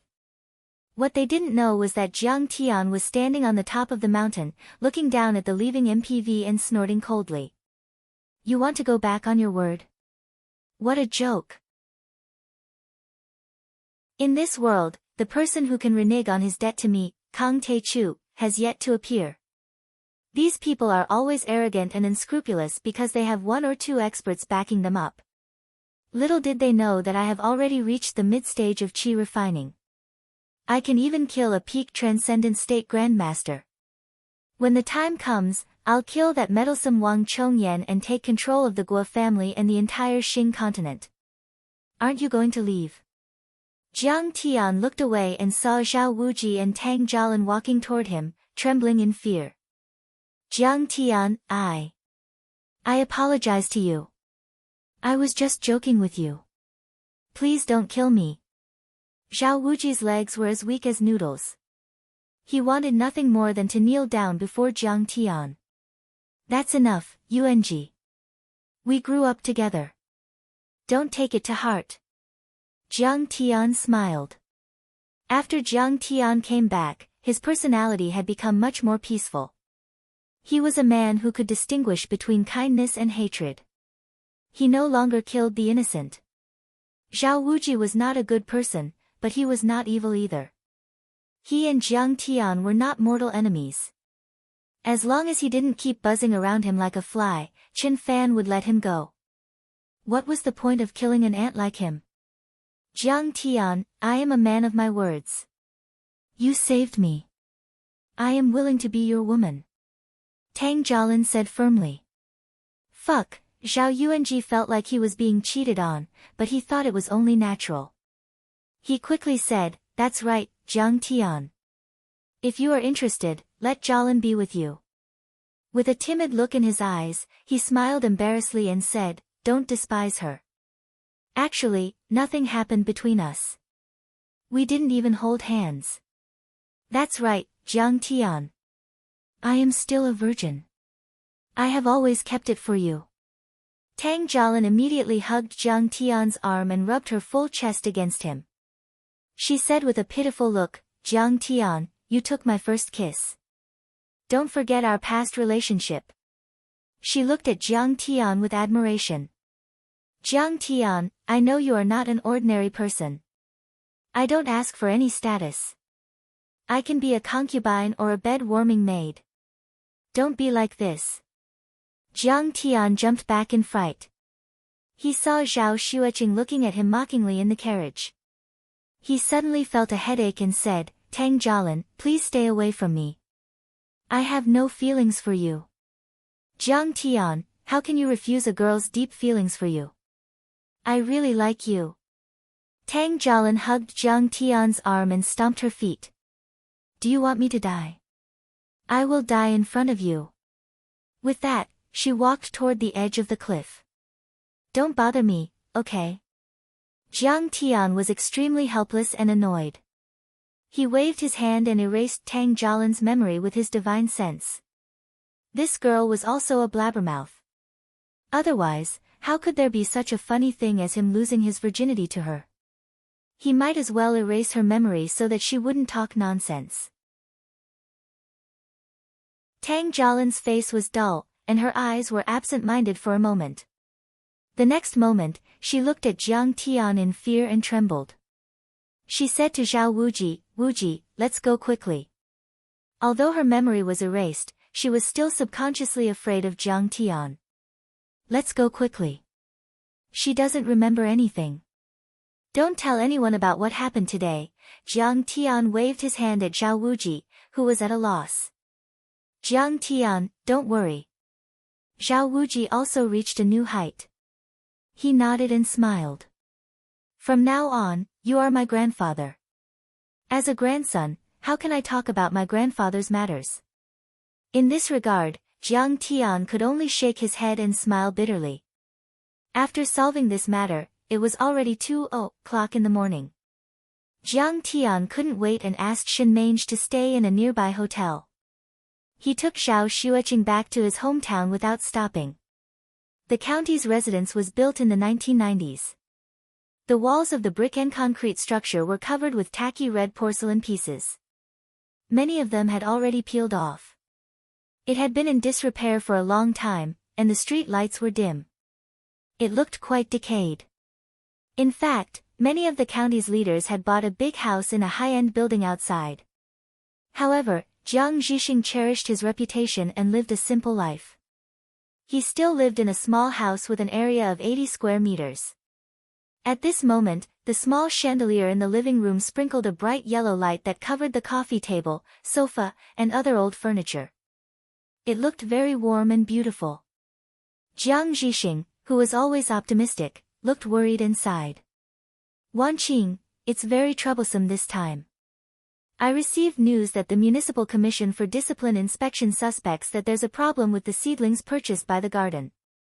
They said that there's a problem with the cooperation with the Provincial Academy of Agricultural Sciences. They might investigate me. Let them investigate. Zhang Wanqing said in a huff. Academician Yan of the Provincial Academy of Agricultural Sciences originally thought that the soil here wasn't suitable, so he didn't want to build the experimental base here. It was you who gave face to your old classmate and begged for it. Her face was cold as she coldly said, at that time, it was unanimously approved by the Standing Committee of the County Committee. Secretary Junlin was full of praise for you and praised you as a meritorious person. Now that there's a problem, he blames you and pushes all the blame to you, while he himself is clean. Jiang Zhixing sighed and fell into silence for a long time before he asked, what about your factory? The first trial has already been decided. Zhang Wanqing, who had always been strong, couldn't bear it anymore. Tears rolled down her cheeks. These people are simply ruthless and ruthless. This factory is our life's work. She was heartbroken and blamed herself. She covered her face and suppressed her crying. It's all my fault. I was too careless. I didn't even investigate that Tiandan Pharmaceutical is actually a company related to the Sun family. It's clearly a fire pit, yet I still jumped into it. Wanqing, you have to be strong and don't blame yourself. Jiang Zhixing hugged his wife in his arms and patted her shoulder. You signed that contract for the development of the Medicine King Group. Besides, this attack wasn't aimed at you alone, but at the entire Jiang family. Jiang Zhixing's face was firm as he said, but I believe that justice must exist. We will definitely get through this difficult time and reinvigorate ourselves. Hubby, thank you. Thank you for supporting my work. Zhang Wanqing was moved. What are you thanking me for? We've been husband and wife for so long. Don't say such childish words. Jiang Zhixing smiled gently and scratched her nose. You're not old at all. In my eyes, you're always so handsome. Zhang Wanqing smiled and couldn't help but think of the good times when they were studying together at Yenjing University. Her heart was full of charm and gentleness. By the way, I have an idea. Jiang Zhixing hugged his wife's shoulder and comforted her for a while. Suddenly, he said seriously, Jiang Tian came back this time. Can you persuade him and Qing'er to go abroad? How can I do that? If I go abroad, I might not see him even once in a few years. Won't I miss him to death? Zhang Wanqing suddenly refused. Wanqing, I keep feeling that something is wrong. A storm is coming. Jiang Zhixing sighed and said with a deep gaze, it'll be fine if we get through this difficult time. If we can't drag Tian-er down. Hearing this, Zhang Wanqing calmed down. She couldn't help but feel sad again. With tears in her eyes, she nodded and said in a trembling voice, I understand. Pay attention to your words. This kid is a stubborn donkey. If he knows that the Jiang family is in danger, I'm afraid he won't be willing to leave. Jiang Zhixing said gently. When Jiang Tian rushed back to his hometown, Jiang Zhixing and his wife had already calmed down and concealed their emotions well. Jiang Zhixing was sitting on the old sofa, reading a book called Development Economics by Yang Shaokai, while Zhang Wanqing was watching the TV series, Golden Wedding. Dad, Mom. I'm unfilial. Looking at his thin father with gray hair and a worried face, Jiang Tian could no longer control the surging emotions in his heart. He knelt on the ground with tears streaming down his face. Chapter 150. At that moment, countless images appeared in his mind. When he was a child, his father clumsily cooked and almost set the kitchen on fire. He raised him all by himself. When he was a teenager, he got into trouble in school and his father sighed helplessly. He raised his hand high and gently put it down. Also, after he beat up that young master from Beijing, his father put down his dignity and humbly apologized to him. Kid, it's not a holiday. Why are you kneeling? Seeing this, Zhang Wanqing quickly helped Jiang Tian up. It's good that you know how to work hard. Jiang Zhixing was also slightly moved. It seemed that Jiang Tian must have thought a lot during his time in Linzhou and matured a little. Did you drink tonight? Qing'er, have some soup. Zhang Wanqing quickly went to the kitchen to get the hangover soup. The hangover soup was created by his mother. It was steaming beef brisket, onions, tomatoes, and potatoes. It was sprinkled with chopped green onions. It warmed the stomach and was very comfortable. Drinking the hangover soup, Jiang Tian was touched. His eyes were wet again. This was the taste that he had missed for 10,000 years. Qing'er, how do you take care of your skin? Why is it better than a year ago? Zhao Xueqing didn't drink that night. She only drank 2 mouthfuls of soup before being pulled aside by Zhang Wanqing. Zhang Wanqing liked Zhao Xueqing from the bottom of her heart. She didn't look like she was looking at her daughter-in-law at all. Instead, she looked like she was looking at her own daughter. After drinking the soup, Jiang Tian let Zhao Xueqing wash up and rest. Then, he went to the study room with Jiang Zhixing to chat. Zhang Wanqing originally wanted to talk to Jiang Tian about going abroad, but the first thing that Jiang Tian said was, "Dad, I already know everything." "Dad, Mom, I already know the situation at home. Don't worry, I will solve everything." "Huh? You already know?" Zhang Wanqing was dumbfounded. Jiang Zhixing sighed and said, "I'm afraid it was Zhen Shuai and Tan Guangxiu, those 2 brats, who told him." Zhang Wanqing became worried the next moment. "Jiang Tian, don't be impulsive. The other party's legal procedures are very complete. If you hit someone or something, I'm afraid you'll have to bear legal responsibility." "I understand. I will use my own way to solve it. There will definitely be no problem." After saying that, Jiang Tian went to bed, which confused Jiang Zhixing and his wife. "I'm afraid this kid is just bragging. This problem is so complicated, how can he solve it?" Zhang Wanqing shook her head and smiled bitterly. No one knew a son better than his mother. Although Jiang Tian's nature was not bad, his aptitude and ability were ordinary. Even the old man was helpless in this predicament, not to mention Jiang Tian, a young lad. Anyway, he knows how to worry about his family now. This is also a progress. Jiang Zhixing revealed a gratified smile. The next day, while Jiang Tian was resting, a phone call woke Jiang Tian up. It was actually from Zhao Wuji. "What's the matter?" Jiang Tian asked calmly. "Something happened to the county's gardens. Many seedlings died. Thousands of mu of land. The initial investment is all gone. Everyone is suspecting that there's a problem with the feng shui." Zhao Wuji said, "This matter involves Uncle Jiang. The City Commission for Discipline Inspection suspects that Uncle Jiang accepted bribes from the Provincial Agricultural Research Institute and got the problematic seedlings. They're preparing to investigate him. Come and pick me up. We'll be there right away." Jiang Tian's heart skipped a beat and he quickly said.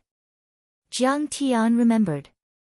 In his previous life, it was precisely because of the problem with the seedlings in the gardens that the Commission for Discipline Inspection intervened to investigate his father.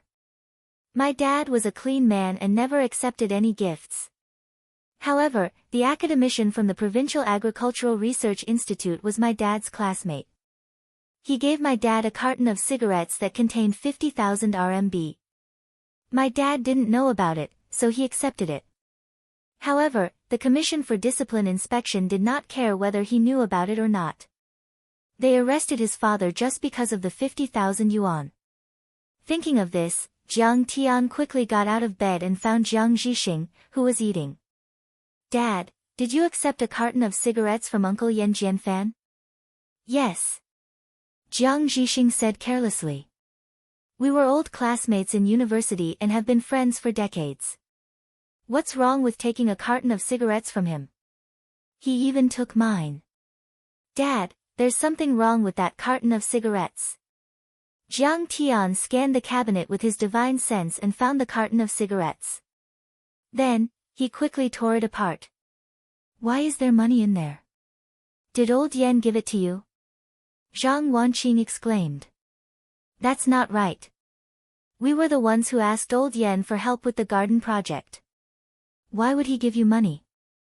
"I'm afraid old Yan doesn't know about it either," Jiang Zhixing frowned. "Many farmers and seedlings ask old Yan for help. I'm afraid they gave it to him. When I was in his office, he took it out of the cabinet and gave it to me. He had been in the system for many years and knew the stakes. He broke out in cold sweat. Fortunately, little Tian found it in time. Otherwise, if something happened in the future, it would be hard to explain. I'll ask my secretary to send it to him immediately. With that, Jiang Zhixing picked up the carton of cigarettes and left.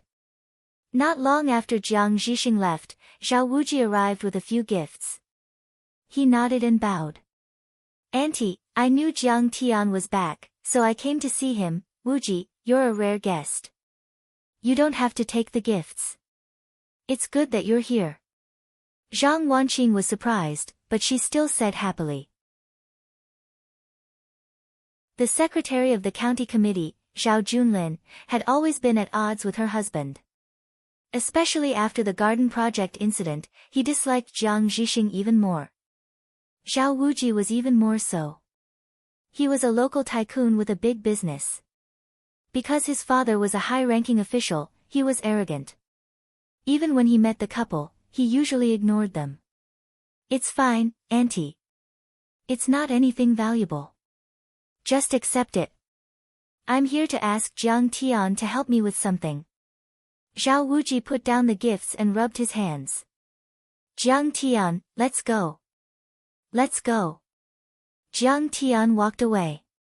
This is too strange, Zhang Wanqing was puzzled as she looked at the backs of the two people leaving.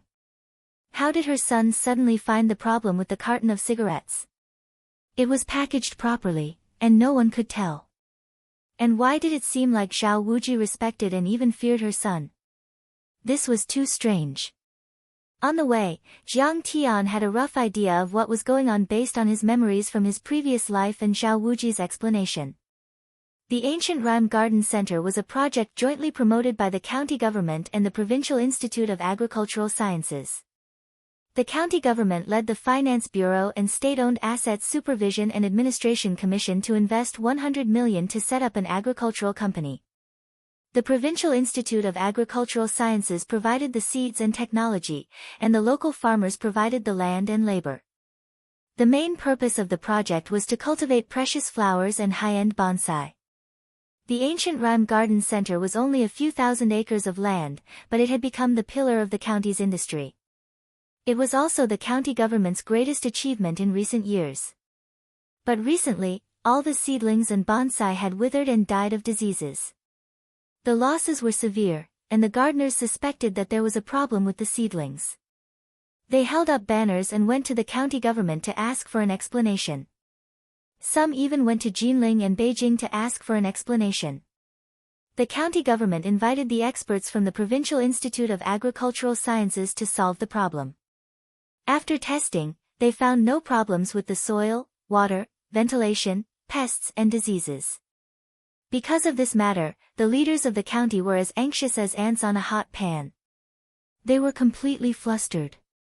Someone suggested that the feng shui might have been damaged, and that was why the seedlings died. So, the county government invited many feng shui experts to take a look. After all, Zhao Wuji was the son of the county party secretary. He knew that this was related to his father's official position, so he had been paying close attention. When he saw Jiang Tian last night, he thought that Jiang Tian should be the same kind of person.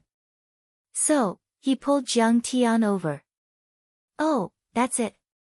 Don't worry, I will solve the problem. After hearing what Zhao Wuji said, Jiang Tian's face was calm. He closed his eyes and rested. Zhao Wuji was confident in Jiang Tian, so he didn't say anything else. The car sped all the way to a forest in the southern suburbs of the county. The Ancient Rhyme Garden Center was already crowded with people. There were cars parked outside the gate. Inside the garden, many government officials, agriculture experts, and a few feng shui experts were gathered together. They were pointing and talking. Dad, I brought the expert to you. Zhao Wuji excitedly pulled Jiang Tian to a man standing in the middle and said excitedly. Nonsense, is this a place where you should be? We are working on the spot. Zhao Junlin was reading the report from the agriculture experts. When he saw Zhao Wuji, he said angrily.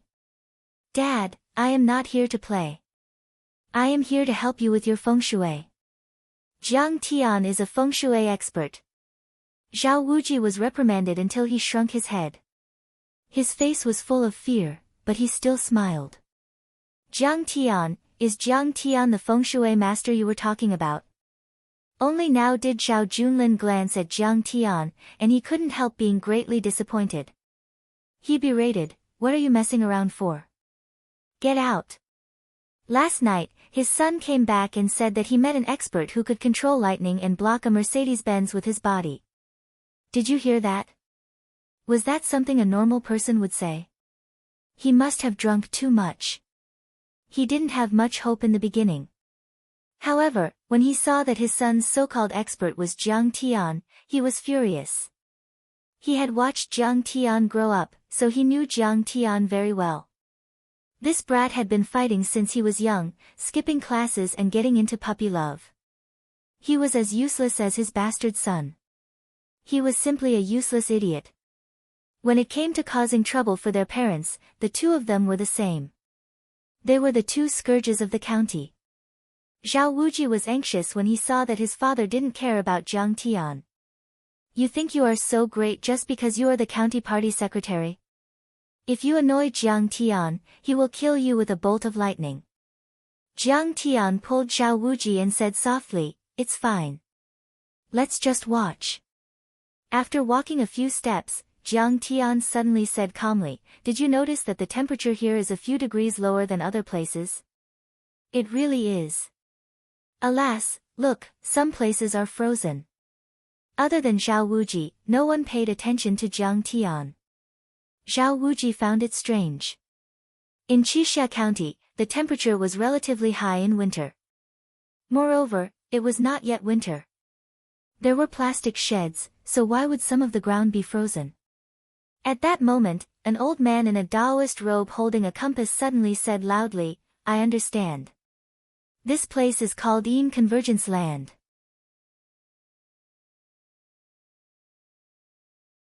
Chapter 151. Master Su Hui, what do you mean by Yin Convergence? Everyone immediately surrounded the old man and asked curiously. Look at this place. There's a deep lake in the north, an old well in the south, a mountain in the east where the purple qi doesn't come, and a huai forest in the west where the yin qi gathers. This is the standard yin convergence. Master Su had a kind face, white hair, and a youthful complexion. He had the demeanor of an expert. He pointed and said calmly, "And now, it's Ding Hainian. He's in charge of yin. With the fusion of heaven and earth, it's natural for yin qi to erupt and frost qi to gather." I see. Zhao Junlin rubbed his hands and asked anxiously, "Master Su Hui, do you have a solution? If I can solve such a small problem, I wouldn't be called a master." Master Su Hui smiled confidently and said, "I will set up an array later to bring in the yang qi and make the 4 seasons as warm as spring. Then the ancient charm garden will be restored." Really? Hearing this, Zhao Junlin and the others were overjoyed. Master Su Hui started to talk about feng shui array, such as acupoint star, shaking dragon, barrier, branches, situation, qi, and so on. The terms he spoke were obscure and difficult to understand, yet it just so happened to cause Zhao Junlin and the others to be shocked and intoxicated as they listened. "Dad, is what Master Su said reasonable?" In the crowd, a beautiful woman in her 20s pulled a middle-aged man and asked. She was wearing a round neck sweater and casual pants with a white windbreaker. Her plump breasts were pushed up and down by the tight sweater. Her face was as white as jade, and her eyelashes were long. She was wearing a pair of rimless glasses on her nose. She exuded an air of elegance. The middle-aged man was Yan Jianfan, the vice president of the Provincial Academy of Agricultural Sciences. He was a botanist and an academician who enjoyed a special allowance from the Government Administration Council. He was a Changjiang scholar and had countless disciples. The one who asked the question was his daughter, Yan Di, who was also a Ph.D. student at the Provincial Academy of Agricultural Sciences. Different professions are like different mountains. I don't understand what he said, but feng shui is not simply superstition. A trace of contemplation appeared on Yan Jianfan's face as he solemnly said, the so-called feng shui can be understood as the choice and creation of the environment, reflecting the interaction between man and nature. There are struggles and compromises, and it deeply reflects the ancient idea of the unity of man and nature. The ancient traditional feng shui of our country has a deep connection with the hot topic of development and environment. In many aspects, it also coincides with the environmental science of Western modern architecture. It is reasonable and scientific. The group of doctoral and master's students stared at him without blinking. They pricked up their ears, not wanting to miss a single word. Yan Jianfan could be said to be a prominent figure in the country's agriculture and forestry field. Every word of his contained extremely profound academic thoughts, which were greatly beneficial to their studies and research. America's Golden Gate Bridge is known as the Suicide Bridge. Ever since it was built, more than 230 people have committed suicide by jumping into the river. In the past 10 years, there have been more than 50 cases. Why? Yan Jianfan first threw out a question and then said, first of all, the view there is very wide. People standing on it have a sense of powerlessness and forget about the world. And the bridge is suspended in the air. The steel structure makes people feel a slight tremor. It makes people unconsciously feel empty and unstable under their feet. Psychologically, they will also feel helpless. If a person has negative emotions such as loss, depression, anxiety, and so on, it is difficult to be relieved. The environment gives people a psychological hint that as long as they jump, everything will be free. So, the environment will affect people's psychology, and then affect people's behavior, leading to different results and fates. Yendi's wise eyes flickered and she suddenly understood. Originally, she didn't think much of Master Su Hui, but now she couldn't help but be convinced. It's the same for animals and plants. Feng shui is a stable environment, and then it has an impact on them. Yan Jianfan nodded approvingly. Feng shui is the same as traditional Chinese medicine. It is an empirical science. It has been accumulated for thousands of years and has its own uniqueness. Master Su Hui is an important figure in the southern sect's feng shui field. He has solved many difficult problems. If it weren't for him this time, our project would have really been ruined. After listening to her father's words, Yendi couldn't help but respect Master Su Hui even more. Her eyes shone with admiration. First, fill up the ancient well in the north. At this time, Su Hui had finished his demonstration and waved his hand. A hook machine was already on standby. At this moment, it immediately drove to the side of the ancient well and began to dig and fill it. Sigh, Master Su changed the feng shui personally. This time, the problem of the ancient garden is solved. As long as these seedlings and bonsai come to life, all the problems will be solved. Where are the firecrackers? Secretary, let's set off the firecrackers. Zhao Junlin and the other county leaders were very excited and happy. Their faces were full of excitement. Stop! Su Hui is just spouting nonsense. Right at this moment, a cold shout suddenly sounded out. Everyone jumped in fright and turned their heads in unison. They saw a young man standing on a green stone with his hands behind his back, looking at Su Hui with disdain. Why are you still here? When Zhao Junlin saw that it was Jiang Tian who spoke, he couldn't help but be furious. He pointed at Zhao Wuji and scolded, "Bastard, hurry up and take him out of here. Don't you know who is here? Do you have the right to speak?" Zhao Wuji was in a dilemma and felt wronged. In the end, he straightened his neck and said defiantly, "Dad, he really is a spellcaster. Can't you trust me just this once?" Sigh, Secretary Zhao, don't worry. Why lower yourself to the same level as a young man? Master Su Hui advised Zhao Junlin. Then, he frowned at Jiang Tian and asked, "Little brother, what do you mean by that? Your demonstration is wrong from the beginning to the end. If you continue to act recklessly, not only will you not improve the feng shui, but you will also turn this garden into a dead land where not even a blade of grass can grow. Jiang Tian said calmly. I'm wrong. Hearing that, Su Hui couldn't believe it. He was so angry that his nose was crooked. He sneered and said, how can I be wrong about such a simple question? How do you know about my background? Lingnan's feng shui master, Taoist master Hong Yi, is my master. I have also received guidance from Senior Wei Xiaofeng 3 times. In 2001, Tianlong Corporation was building an office building. Accidents happened frequently. I was the one who called the wind and summoned the rain and changed the destiny. Everything was safe and sound. In 2002, an evil spirit appeared in Jiqing Entertainment's director Zhao's family. The whole family was seriously ill. I used the plum blossom divination to shake the acupoints and force the evil spirit away, allowing director Zhao's family to recover. In 2005, I once helped Bai Chou Fei change the feng shui to seek luck and avoid disaster.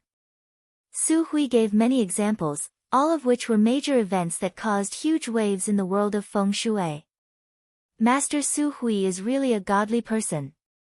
Who does this kid think he is? How dare he provoke Master Su Hui? Everyone present respected him even more.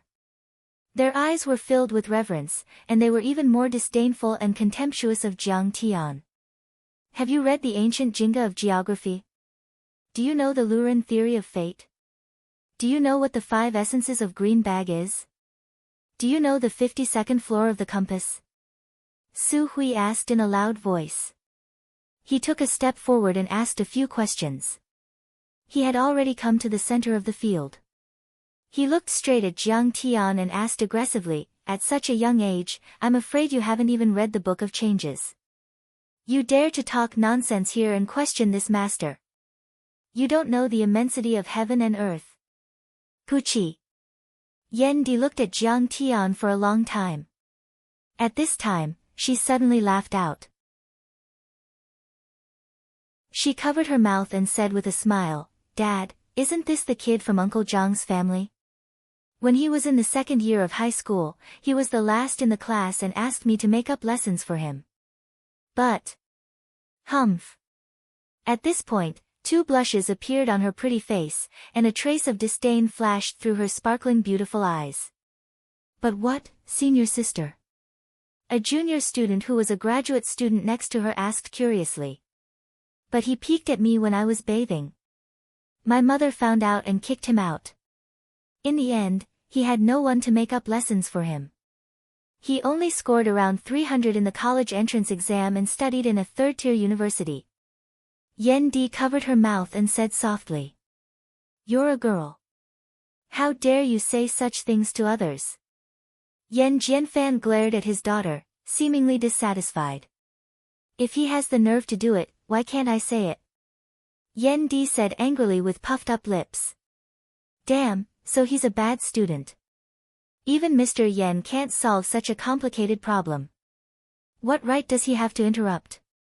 Everyone was already dissatisfied with Jiang Tian's questioning of Master Su Hui. At this moment, they couldn't help but look at Jiang Tian with disdain. I haven't read what you said, and I don't understand it. In the face of Su Hui's questioning and the ridicule of the crowd, Jiang Tian lowered his eyes, as if he was completely stumped. Ha, look, you haven't even read the Book of Changes and you dare to pretend to be a feng shui master here? Everyone's faces were filled with disdain and disdain. They looked at Jiang Tian as if they were looking at an idiot. This kid has always liked to be in the limelight since he was young.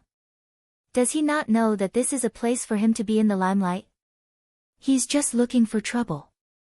Yan Di said with disgust and disdain.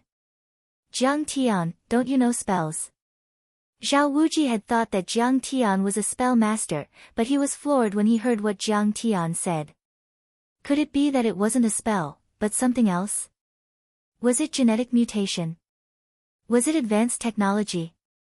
Was it superpowers? Was it Thor, Spider-Man, or Iron Man? Zhao Wuji, you bastard, get him out of here. Don't embarrass me here.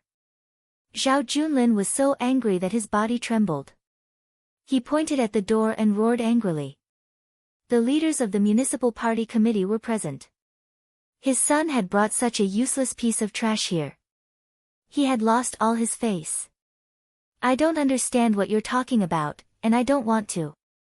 Jiang Tian's expression did not change at all in the face of the crowd's mockery. He said calmly, but your Shifu, Hong Yi, is not even fit to carry my shoes. As for Wei Shuofeng, he was defeated by me. Arrogant bastard. Ignorant. Hearing this, Su Huizhen was so angry that her face turned red, her whole body trembled, and her lungs almost exploded. Reverend Hong Yi and old immortal Wei are both godlike figures in the heavens. How could they be mentioned by you? Su Hui leaped 3 feet high into the air, pointed at Jiang Tian and yelled furiously, "Bastard, get the hell out of here. Or I'll teach you a lesson. I'm not going to look at this feng shui anymore. Get out." The director of the municipal party committee office called a few policemen and began to chase Jiang Tian away. If you continue to cause trouble here, we'll arrest you. Sigh, you guys just don't believe me. Fine, I'll show you what real spells are. Jiang Tian faintly smiled. He slowly raised his jade white hand and suddenly waved his fingers.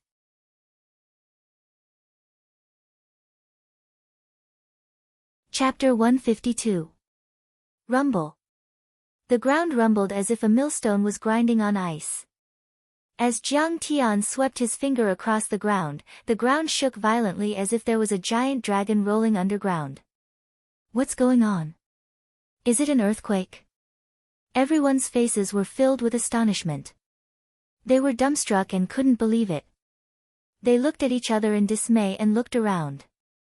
From the deep pool in the north to the ancient well in the south, to the hillside in the east, to the locust tree forest in the west, there were a few earth slopes that connected together like a giant dragon. Instantly, a scorching heat rose up from the ground. Everyone felt a warm and even scorching sensation. Where did this slope come from? Seeing this, everyone was stunned. Oh my God! Master, look! A disciple tugged at the stupefied Su Hui and pointed at the pots of bonsai and green plants. In an instant, all the plants and bonsai sprouted tender green buds and branches. Many of them even bloomed flowers, delicate and beautiful. Jiang Tian chanted a spell and raised his hand to set up an array. The ancient gardens of thousands of acres were connected with each other. The feng shui was harmonious and full of life. The flowers were surrounded by green leaves. Jiang Tian stood with his hands behind his back and smiled. It was as if a celestial emperor had arrived. Hundreds of flowers bloomed and all living beings congratulated him. This is chanting a spell and raising his hand to set up an array.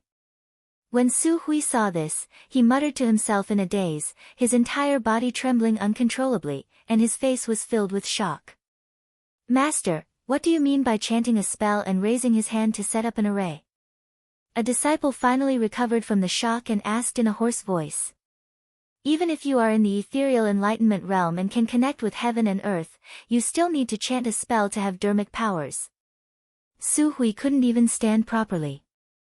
His lips trembled crazily as he said in a trembling voice, but if you cultivate a Taoist body and generate divine thoughts, you will be able to realize the miracle of telepathy and all things in the world. With a single thought, all things in the world will feel it.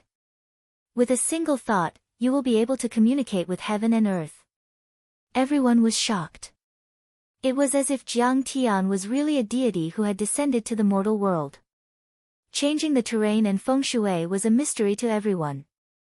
However, Jiang Tian raised his hand and waved it, causing the earth dragon to surge and changing the feng shui. Thousands of trees were instantly restored to life, sprouting, and flowers bloomed. This was beyond everyone's comprehension. Master, what did you say? He's a Tao body cultivator. Some of the disciples were so shocked that their eyeballs almost fell out of their sockets. In ancient times, this was a real person, not just a fake title. To be able to become the state preceptor of a country, even the emperor had to respect him. Ever since the Ming dynasty, Huaxia had never had a master of Dao body cultivation. It was not an exaggeration to say that they were as rare as phoenix feathers and unicorn horns. They were simply like dragons in the sky. At this moment, Su Hui suddenly shuddered as he remembered something. He walked up to Jiang Tian and asked respectfully, Master Kong, are you from Jiangbei? You guessed right, it's me.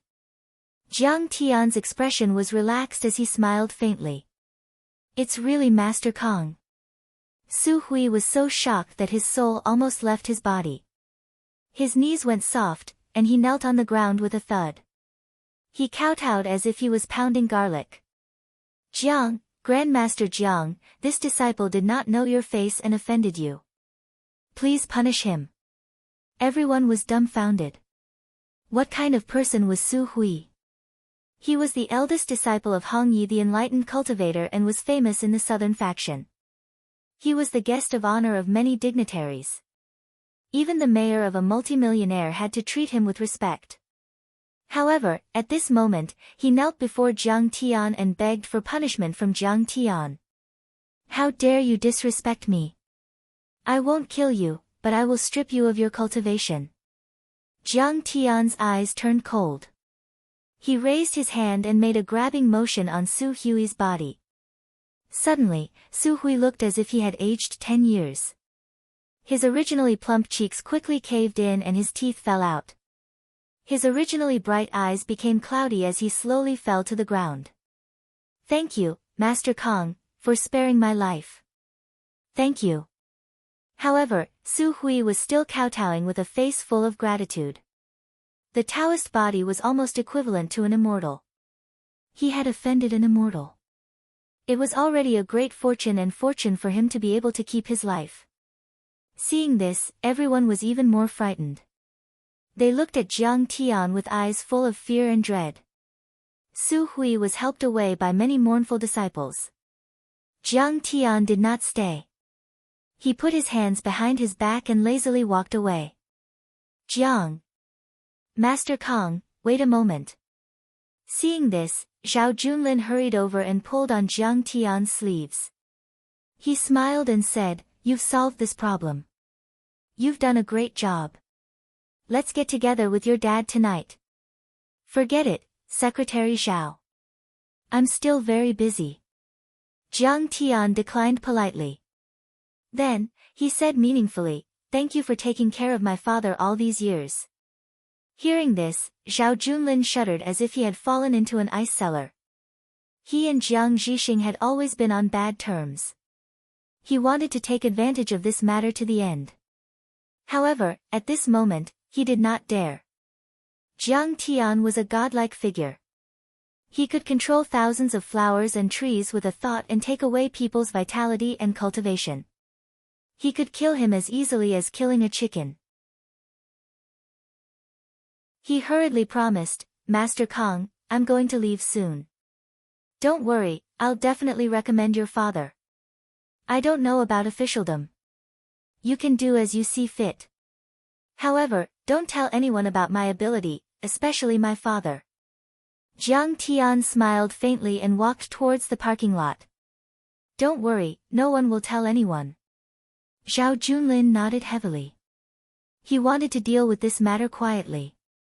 After all, it was not good for the officials to find a feng shui master to spread the news. Jiang Tian, wait. Jiang Tian and Zhao Wuji, who was jumping with excitement all the way, came to the parking lot. Yan Di ran over with her slender and straight legs and shouted while gasping for breath. What's the matter? Jiang Tian turned his head and asked indifferently. Yendi's face was filled with respect and admiration as she said softly, I'm sorry about what happened just now, you didn't lie. Jiang Tian said calmly without any expression. Yendi's face stiffened as she lowered her head. Jiang Tian didn't seem to be too happy. He was simply keeping people 1,000 miles away. But in the end, she was unwilling to give up such a rare opportunity. She mustered up her courage and bit her lower lip with her snow-white teeth. She smiled sweetly and said, I still have to stay here for 2 days. If you have time in the evening, I'll treat you to dinner and a movie, okay? You've also helped my father in the Provincial Academy of Agricultural Sciences by solving this problem. I have to thank you. Yen Di was a female doctor. She even studied abroad and had a teaching position in the Jinling Agricultural Academy. Such a girl was very popular in the marriage market. She had always had a lot of suitors. Among them, there was no lack of young talents like professors and scholars. But at this moment, when compared to Jiang Tian, she instantly felt that these people paled in comparison, and were not even worth a fart. Oh. Actually, I didn't want to help you. I wanted to help my father. After all, he's in charge of this project. Jiang Tian didn't even look at her. He got into the car, got Zhao Wuji to start the car, and drove off. You. How could you reject me? Yen Di was full of frustration and regret as she stomped her feet. Yen Di, don't think about it. He's already married. It's too late. Behind her, Yen Jianfan sighed. How could he be dissatisfied and regretful in his heart? Back then, Jiang Tian and his wife also looked for Yen Jianfan for Jiang Tian's marriage. After all, Yen Jianfan and Jiang Tian were classmates in university. Yen Di and Jiang Tian could be considered childhood sweethearts. But at that time, Jiang Tian was ignorant and incompetent. How could Yen Jianfan agree? However, he did not expect that in just a short 2 to 3 years, Jiang Tian would have learned such an extraordinary ability. Yen Jianfan couldn't help but think about what kind of status and glory he and his daughter would have had in the past. He's so young, but he's already married. Yen Di's delicate body trembled slightly. Her beautiful face became incomparably pale. Her heart was filled with frustration and despair. But the next moment, she cheered up. So what? It's not bad to be his second wife. Anyway, I don't plan to get married. Humph, when you come to Jinling, I'll ask you out every day. She was originally studying in France, the capital of romance. She was more open-minded, so she immediately made up her mind. Sigh, yeah, with such a promising son, I'm afraid he can be promoted a few more times. The Jiang family has produced a dragon. We all underestimated him. Yen Jianfan shook his head with a complicated expression. He regretted his stupid decision back then. When he returned home that night, Jiang Tian saw that his father's face was full of joy. His mother, who rarely cooked, had made a table full of dishes. She even took out the old wine that his father had treasured for many years. Mom, what's wrong with you? It's not a holiday, why did you make such a big table of dishes? Jiang Tian pulled a chair over and sat down. He picked up a piece of sweet and sour pork ribs and started eating. Little monkey, you haven't even washed your hands. Zhang Wanqing tapped Jiang Tian's hand with her chopsticks and smiled. Great news. In the morning, some Master Kong from Jiangbei solved the problem of the ancient charm garden. In the afternoon, the Guo family from Nanyang contacted your father.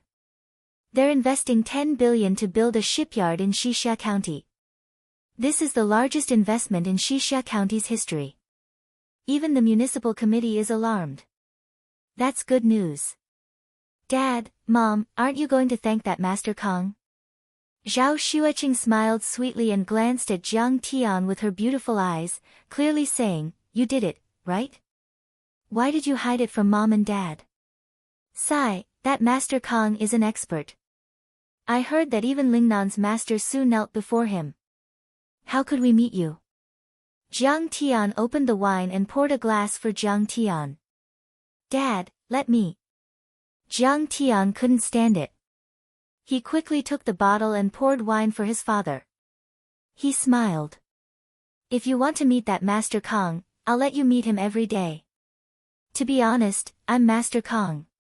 TSK, you bastard. You're not even fit to carry his shoes. Zhang Wanqing thought her son was joking. She said happily, however, this matter has been solved perfectly. With the huge investment from Nanyang's Guo family, your father might be promoted again this time and become a county magistrate. The municipal committee hasn't said anything yet. Don't tell anyone about this and make them laugh. Jiang Zhixing instructed with a serious expression, but the happy smile at the corners of his eyes could not be concealed. Hearing this, Jiang Tian smiled. His father had always been conscientious and hardworking. He had a good reputation and had contributed greatly to attracting investors. With Zhao Junlin's recommendation, he would definitely become a county magistrate or secretary in this time's election. In the next moment, Jiang Tian's eyes narrowed slightly to hide the sharp coldness and crazy killing intent. Next, it was time to deal with the Xixia pharmaceutical factory. He had to find Sun Hao as soon as possible.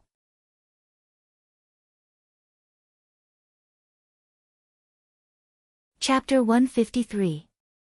2 days passed peacefully. On this day, the news came that Tian Duan Pharmaceuticals was coming to forcibly seize the land of the pharmaceutical factory. Zhang Wanqing got up in the morning and was about to go to work. Jiang Tian smiled and said, "Mom, I'll go with you." "What are you going to do?" "Stay at home and accompany Qing'er." Zhang Wanqing rebuked, but her face was a little uneasy. She hurried out with her handbag. The first trial was over. The court had issued a notice that Tian Duan Pharmaceuticals was coming to collect the land today. Something big might happen. Zhang Wanqing didn't want Jiang Tian to participate in this matter. "Wuji, come and send me to my mom's factory." Jiang Tian dialed Zhao Wuji's phone and said lightly. "Xixia Pharmaceutical Factory, Director's Office." Tian Duan Pharmaceutical CEO, Ma Yumu, sat on the sofa with his legs crossed. Behind him stood several big men in black with long knives and steel pipes. "Sister Zhang, this is the court's notice of enforcement. Get out of here and give us the land." He looked fierce, smoking a cigarette and looking at Zhang Wanqing as if he was looking at a dead person. This guy was about 40 or 50 years old. His snow-white shirt was spotless, his leather shoes were shiny, and his hair was combed back into a fluffy swept-back hairstyle. He was dressed like a successful businessman. He was the executor who cheated Zhang Wanqing. On the surface, he was the CEO of Tian Duan Pharmaceuticals, but in fact, he was just Sun Hao's dog. "Ma Yumu, we have filed a second lawsuit. This is not the final trial. The notice of enforcement has been invalidated. If you dare to act recklessly, I'll call the police." Although a pack of wolves surrounded her, Zhang Wanqing didn't lose the demeanor of a strong woman. She slammed the table and shouted. "Sister Zhang, just admit it. Do you think you can beat me with money and a lawsuit?" "Funny." Ma Yumu smiled disdainfully and waved his hand nonchalantly. "Ask Mr. Zhang to leave and smash all the computers and bottles in the office." Several big men swarmed and were about to take action. At this moment, the door was pushed open. A tall figure appeared and said lightly, "Get out." "Who are you?" Ma Yumu used to be Sun Hao's lackey and had mingled in the society. He instantly felt a terrifying bloodthirsty aura emanating from Jiang Tian's body. He couldn't help but be shocked and ask involuntarily. "You have no right to know who my boss is." Behind Jiang Tian, Zhao Wuji sneered, "Go back and tell your master that tonight, my boss will be waiting for him at the Fengyi restaurant." Ever since he saw Jiang Tian's prowess, he immediately regarded himself as one of Jiang Tian's lackeys, using his connections to intimidate others. "Zhao Wuji, do you think you have the qualifications to talk to young Master Sun?" Ma Yumu lived in Jinling. He had seen a lot of rich second generations. He didn't care about the son of a division leader. In his opinion, these people were just country bumpkins. "You don't want to scram? If you want to die, I'll fulfill your wish." Jiang Tian sneered. His voice was as cold as ice. Hearing this, Ma Yumu immediately flew into a rage. He threw the half-smoked cigarette on the ground and crushed it with his foot. He slammed the table and stood up. With a thunderous roar, he shouted, "Brat, you're quite arrogant. Fine, fine, fine. Today, I'll let you know why flowers are so red." Then, he pointed at Jiang Tian and Zhao Wuji and said, "Break these two's legs." Following his order, several big and burly men immediately rushed toward Jiang Tian and Zhao Wuji while howling like wolves. "Little Tian, get out." Zhang Wanqing was dumbfounded. Her son didn't even have the strength to truss a chicken. If he was surrounded and beaten by this group of fierce men, wouldn't he be beaten to death? "Auntie, don't worry. Just wait for a good show." Zhao Wuji immediately took a step back and pulled Zhang Wanqing out of the circle. He looked at this group of fierce men with schadenfreude and said with a smile, "They don't know what's good for them." The leader of the big men was very fierce. He threw a punch toward Jiang Tian's chest, bringing with it the sound of the wind. "Humph, brat. If you don't end up in the hospital after this punch, I'll change my surname to yours." At this time, Mayumu coldly snorted and sat down again. He crossed his legs as if Jiang Tian was already a dead man.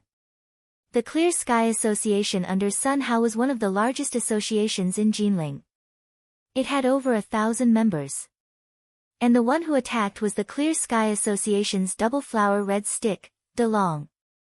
The so-called red stick was a gold medal fighter selected from the numerous gang members in each association.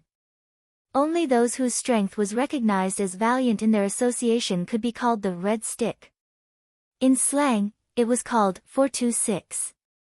It meant that 4 times 26 plus 4 was exactly equal to 108, which corresponded with the number of Liangshan's 108 generals.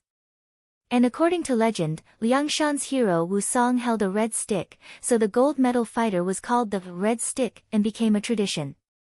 And the double flower red stick was recognized as the most valiant among those red sticks. In other words, it was the gold medal fighter selected by the gold medal fighters. Every year during the Spring Festival, the associations in Jinling City would follow the old rules and carry out some traditional activities, such as lion and dragon dances, paying respects to Guan Yu and so on. There was also a martial arts competition between each association's red stick. And the winner was the double flower red stick. This double flower red stick was not only the best at fighting in the association, but also recognized as the strongest by all the associations. It was equivalent to being selected from Jinling's tens of thousands of fierce men. His strength could be seen at a glance. Mayumu once saw with his own eyes that De Long punched out and broke the rope of a sandbag. He also once tested that this punch had the strength of 500 kilograms. Those who were hit by it would either die or be crippled. Therefore, even Sun Hao valued De Long very much, even more than Mayumu. It was also because the pharmaceutical factory was a big fat piece of meat that he graciously allowed De Long to accompany him to deal with this matter. Thinking of this, the corners of Mayumu's mouth curled up in disdain. He lit a cigarette and his face was calm, as if Jiang Tian was already a dead man. But in the next moment, Mayumu's mouth suddenly opened wide. The cigarette fell on his leg and burned his skin, but he didn't even notice it. His heart was set off stormy waves, and he was shocked to the core. When De Long's fist smashed down, Jiang Tian just activated his qi and a golden light shield enveloped his body. But De Long was like being bombarded by a cannonball. He flew backward with blood spurting out of his mouth. The pure wood wooden door was broken into pieces, and he fell to the ground miserably. Everyone looked back and saw that he was vomiting blood non-stop. The blood also contained fragments of his internal organs.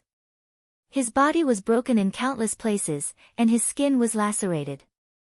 Blood flowed out, and he was almost a bloody man. Time seemed to stop at this moment. Everyone who was charging forward suddenly stiffened. Their eyes were filled with fear, and they stood there in a daze. A bloody mist filled the air, filling everyone's mouths and noses, and stimulating their nerves. The angry roars and shouts seemed to have been absorbed by an invisible sponge, leaving not a drop behind. The entire place was so silent that even a pin drop could be heard. He's a demon. After a full 10 seconds, one of the guys finally let out a scream. His voice was trembling. Mayumu was so scared that his knees went soft. He knelt on the ground with a thud and said, trembling, "Please spare my life." I was only following orders. Everything was Sun Hao's idea. Pass on a message to Sun Hao. Come see me at the Fengyi restaurant tonight. Jiang Tian said calmly. Yes, yes, yes.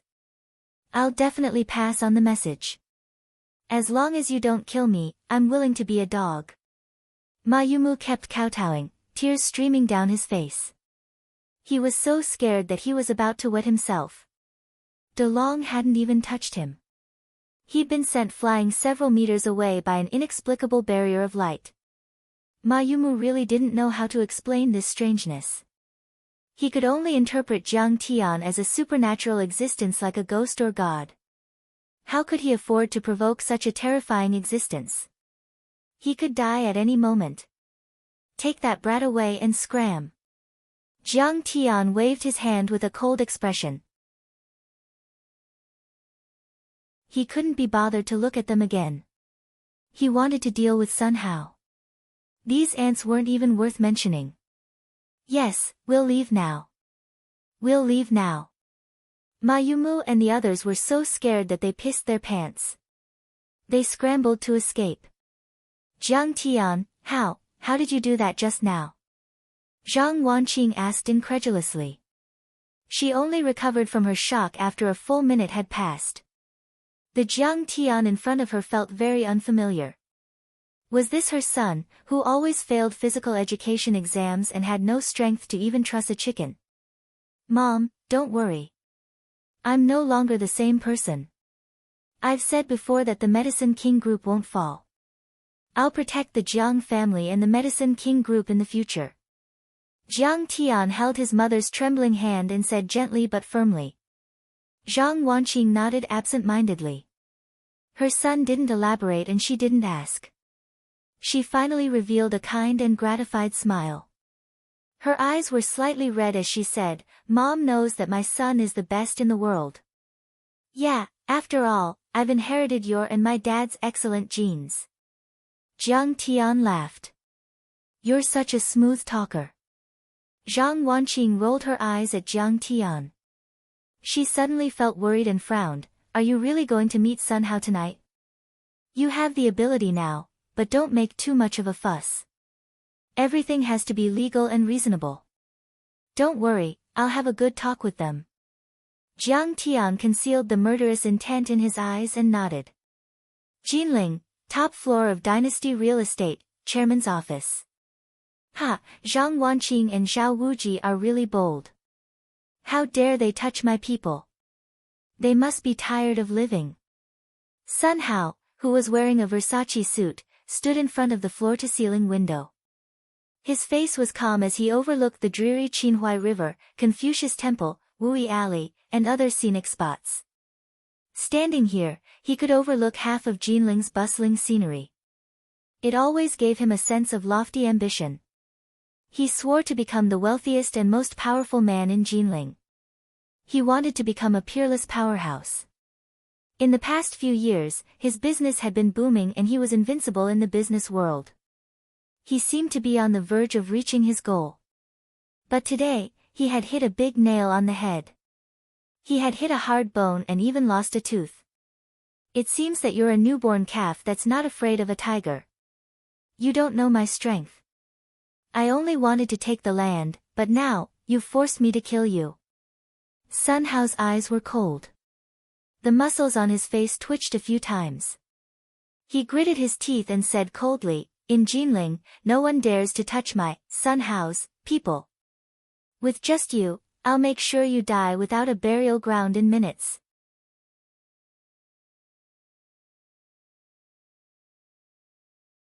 Chapter 154. As the first successor of Jinling City's Sun family, Sun Hao was born with a golden spoon in his mouth. However, he wasn't a traditional hedonistic young master. His skills and ability were also very strong.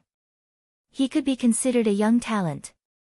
After graduating from America's Wharton School of Business, he took over the family business and immediately launched a series of dazzling capital operations. He conquered the entire Su province, defeated many real estate giants, and set off a series of hair-raising battles.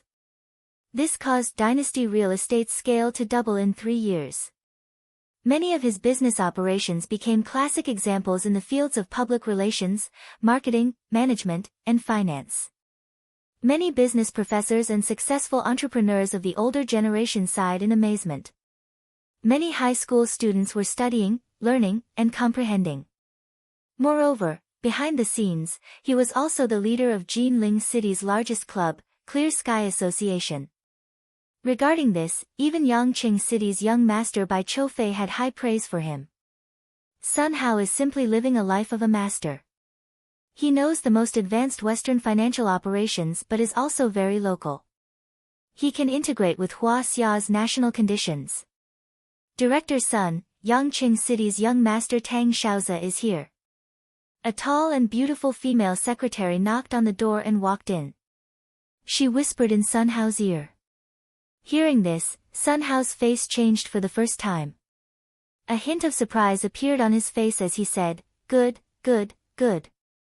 Have all the company's middle management and higher management staff go to the airport to welcome him.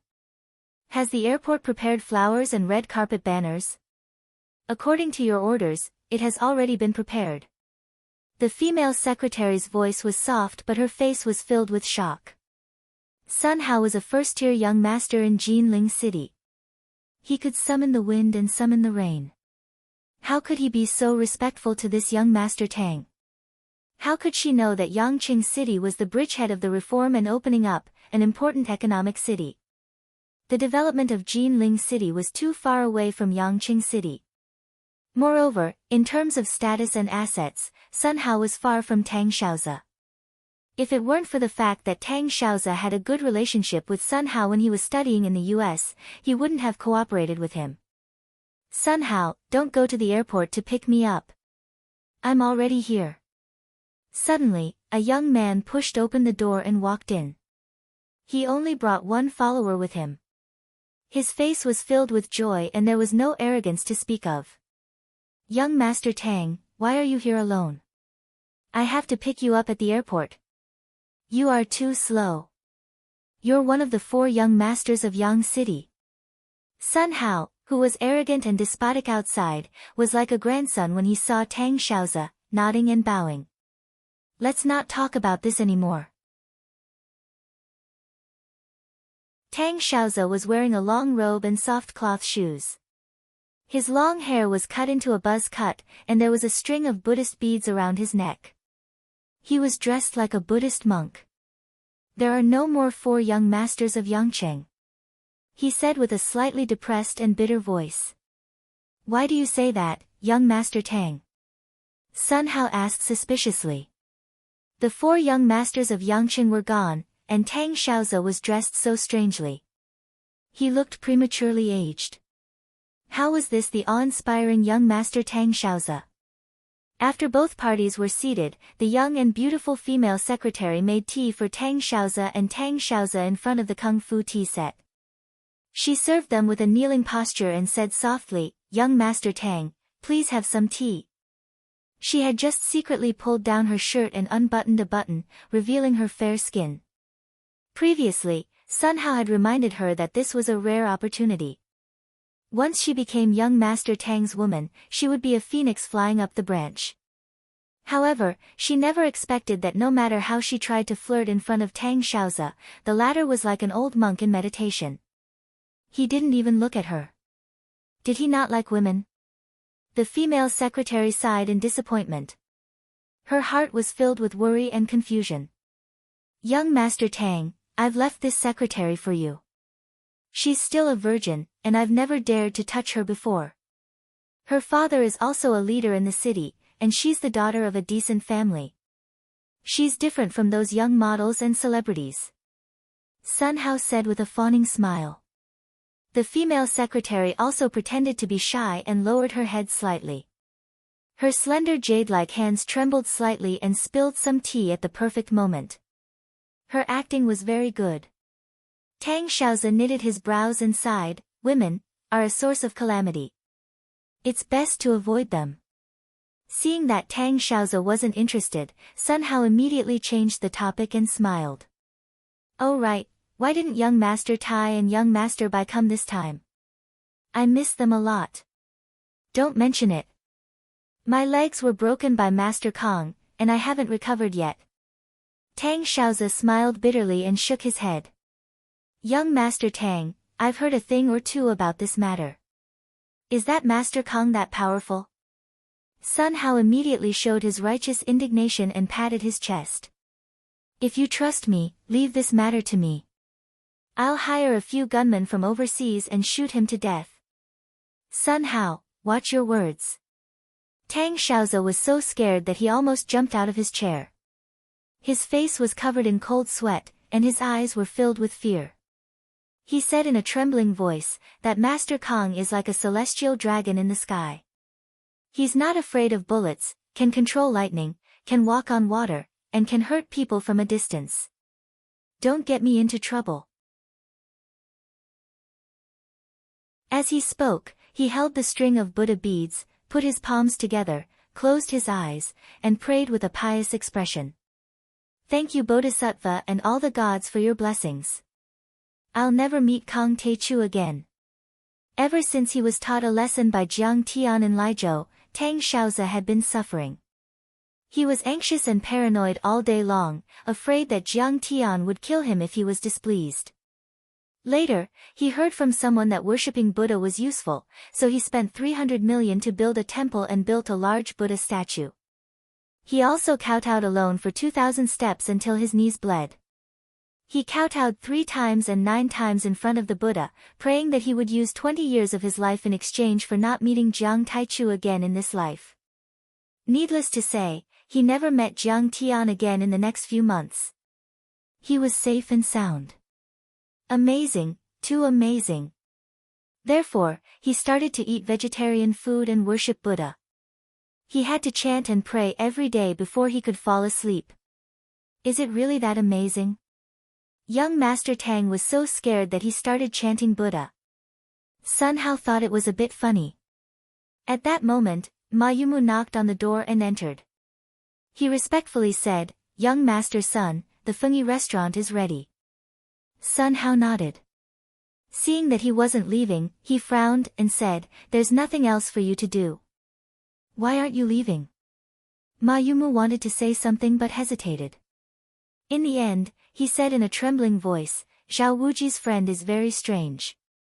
He seems to be a martial arts expert. Young Master Sun, you should shake hands with him and give up on that piece of land. What martial arts expert? Nonsense. Can he block a flintlock? Sun Hao smiled disdainfully and said, Besides, do you know how many experts young Master Tang has with him? Before Tang Xiaozi could say anything, the attendant next to him said with a gloomy face, My name is Dong Su. People call me Iron Fist Dong Su. I'm at the peak of inner strength.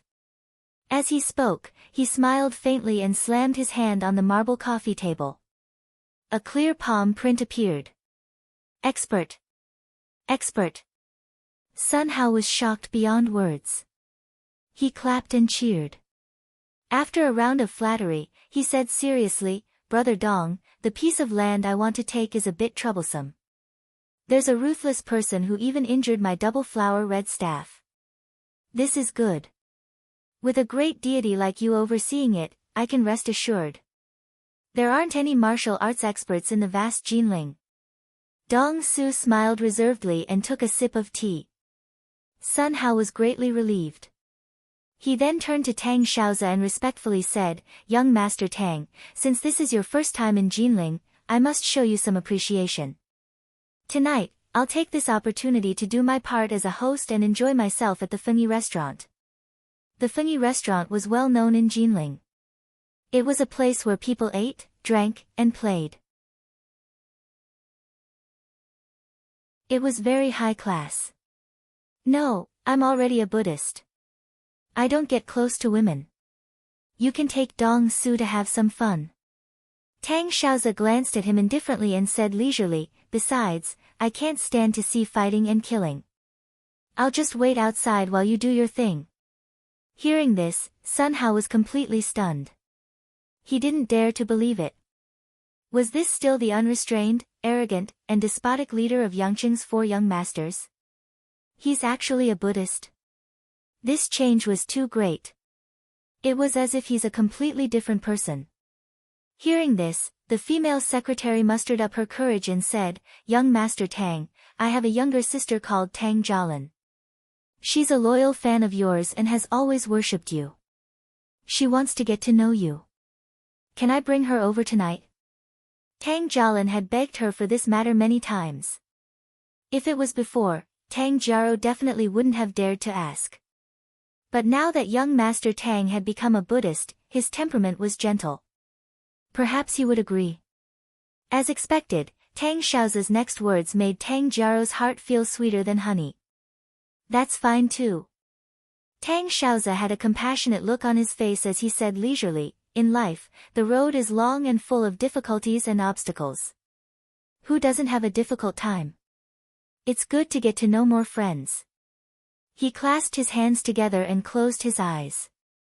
With a pious expression, he chanted, "I've seen the universe is big, but I still pity the grass and trees. In this world of strong people, you and I are like ants and dust. We have to love each other and live through this short and difficult life hand in hand. Bring her over tonight."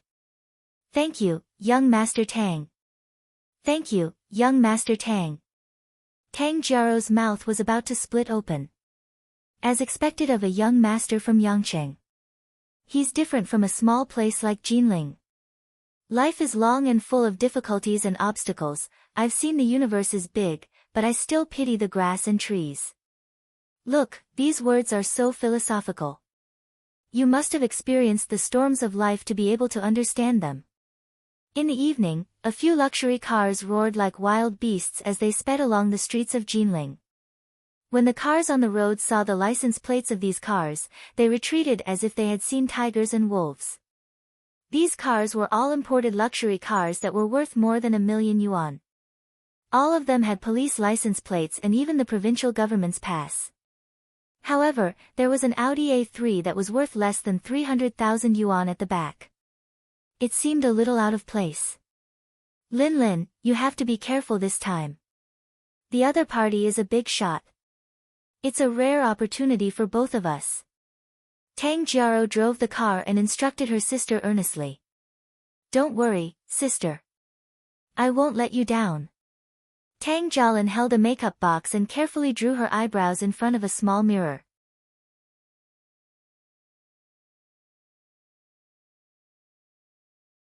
Chapter 155. If she were to walk on the street, her current appearance would definitely make people's eyes light up and turn their heads to look at her.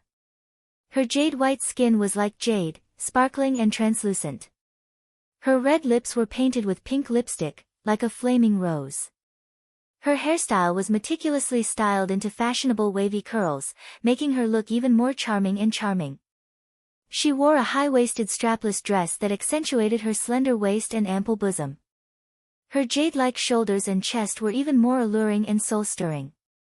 She graduated from a third-rate university and relied on her father's connections to become an ordinary clerk in Dynasty Real Estate. Her income was also average. If she could leave a good impression on young Master Tang and let him guide her, she would be able to enter the real upper class and even marry into a rich family. An ugly duckling would become a white swan. At that time, she would be able to afford any luxury car. Her Audi A3 would immediately be replaced by an A8. Although Tang Jialin's job was average, she was born into a family of officials and was good at socializing. Thus, she was full of confidence. "If young Master Tang likes you, then you and Zhao Wuji?" Tang Jiaro asked. Compared to these big shots, he's nothing. He's just a piece of trash. We've already broken up." Tang Jialin said disdainfully. She was also puzzled. She didn't know why, but ever since she went to Mount Wu to block Jiang Tian, she felt that Zhao Wuji didn't seem to have any charm. They broke up the next night. That's good. The son of a small cadre family can't be compared to young Master Tang. Moreover, he seems to be on the same side as Zhang Wanqing to oppose young Master Sunday. He's really reckless. Tang Jiaro smiled with relief. Soon, the motorcade arrived at the Fungi restaurant in the western suburbs of Jinling and entered a small courtyard. After the group got out of the car, Ma Yumu said, "Young master's son, that brat is waiting upstairs. We've already cleared the place in advance. Alright, you guys accompany young Master Tang. I'll go and meet him first," Sun Hao said in a deep voice with a sinister look. He then waved his hand and led a group of people to the second floor in a grandiose manner. At this moment, he couldn't hold back his anger and made up his mind to kill that brat no matter what. A burst of cold wind blew a burly man's suit. Tang Jialin cried out involuntarily, "He has a pistol at his waist." "Lower your voice." Tang Jiaro rolled her eyes at her sister and said, "Of course, everyone has a gun. Clear Sky Association has never lacked guns. Won't the police do anything about it?" Tang Jialin's face turned pale, and she trembled. What's there to be afraid of? The Sun family has deep connections in the police force. What's the big deal about killing someone? Tang Jiaro said proudly as she looked at Sun Hao's disappearing figure with reverence. This is real power. Compared to them, I feel like an idiot. Tang Jialin was dumbfounded, as if she had just opened the door to a new world. Her heart was filled with envy, shock, and shame. Young Master Tang is much stronger than young Master Sunday. You didn't see how servile Sun Hao was when he saw young Master Tang, Tang Jiaro said to her sister in a low voice, reminding her to seize the opportunity. "Young Master Tang, can I sit in your car? It's so cold outside." After Tang Jiaro heard this, she lowered her body and knocked on the car window. She said in a soft voice. Her lapel slid down at an ingenious angle, unobtrusively revealing a fair and seductive curve. "Sure." Tang Xiaozi calmly glanced at her, then opened the door for her like a gentleman. "Young Master Tang, my name is Tang Jialin, and I've always admired you." Tang Jiaro's snow-white arm moved and stretched out her slender hand. Her bright and beautiful eyes rippled as she said with a face full of joy. "Nice to meet you, Miss Tang, but I'm a Buddhist, and I don't get close to women. Let's not shake hands." Tang Xiaozi bitterly smiled and gently shook his head. After all, he was once the #1 young master in Yangqing City. How could he not know about Tang Jiaro's little abacus? However, he now firmly believed in the principle of femme fatale. Back then, he only glanced at Zhao Xu etching in the crowd and caused a disaster. He had always remembered this lesson in his heart. Women were too scary. What if she was Kang Teichu's woman? Tang Jialin felt a little awkward, but she squeezed out a smile and acted coquettishly, "Young Master Tang, let's shake hands. It's just normal etiquette." "I'm not afraid, so what are you afraid of?" "Amit Ba." Tang Xiaozi chanted and held the prayer beads in his hand. He solemnly said, "Miss Tang, you don't know what it means to lose the big picture for a small gain. If you were in my shoes, you would also be careful."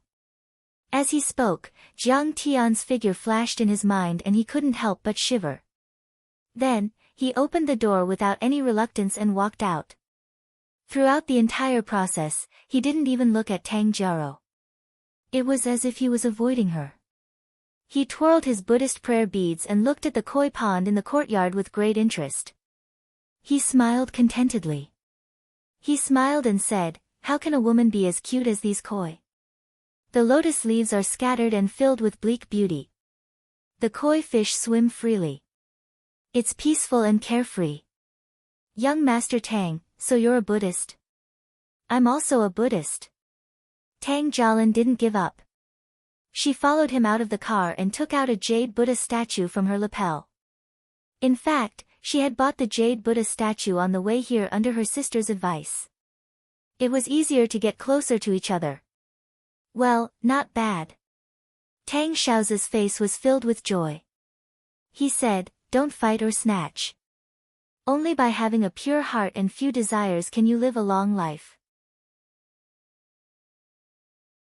Come work in my company. I'm lacking an assistant." He sighed as if he had been enlightened. It's good to believe in Buddhism. People who believe in Buddhism have great wisdom. Sometimes, people have to believe in fate. Young Master Tang, you're willing to work for me. Thank you. Tang Jialin was jumping with joy. Even if Tang Xiaoze wasn't interested in her, she could still get to know many rich people and young masters if she followed him. Tang Jiaro was also beaming with joy as if she had won a million lottery. If you work in Lingnan, you must remember that there's one person you can't offend. Tang Xiaoze said with a trembling voice, that person is Kang Te-chu. He's the emperor of Lingnan. When I see him, I have to call him Grandpa.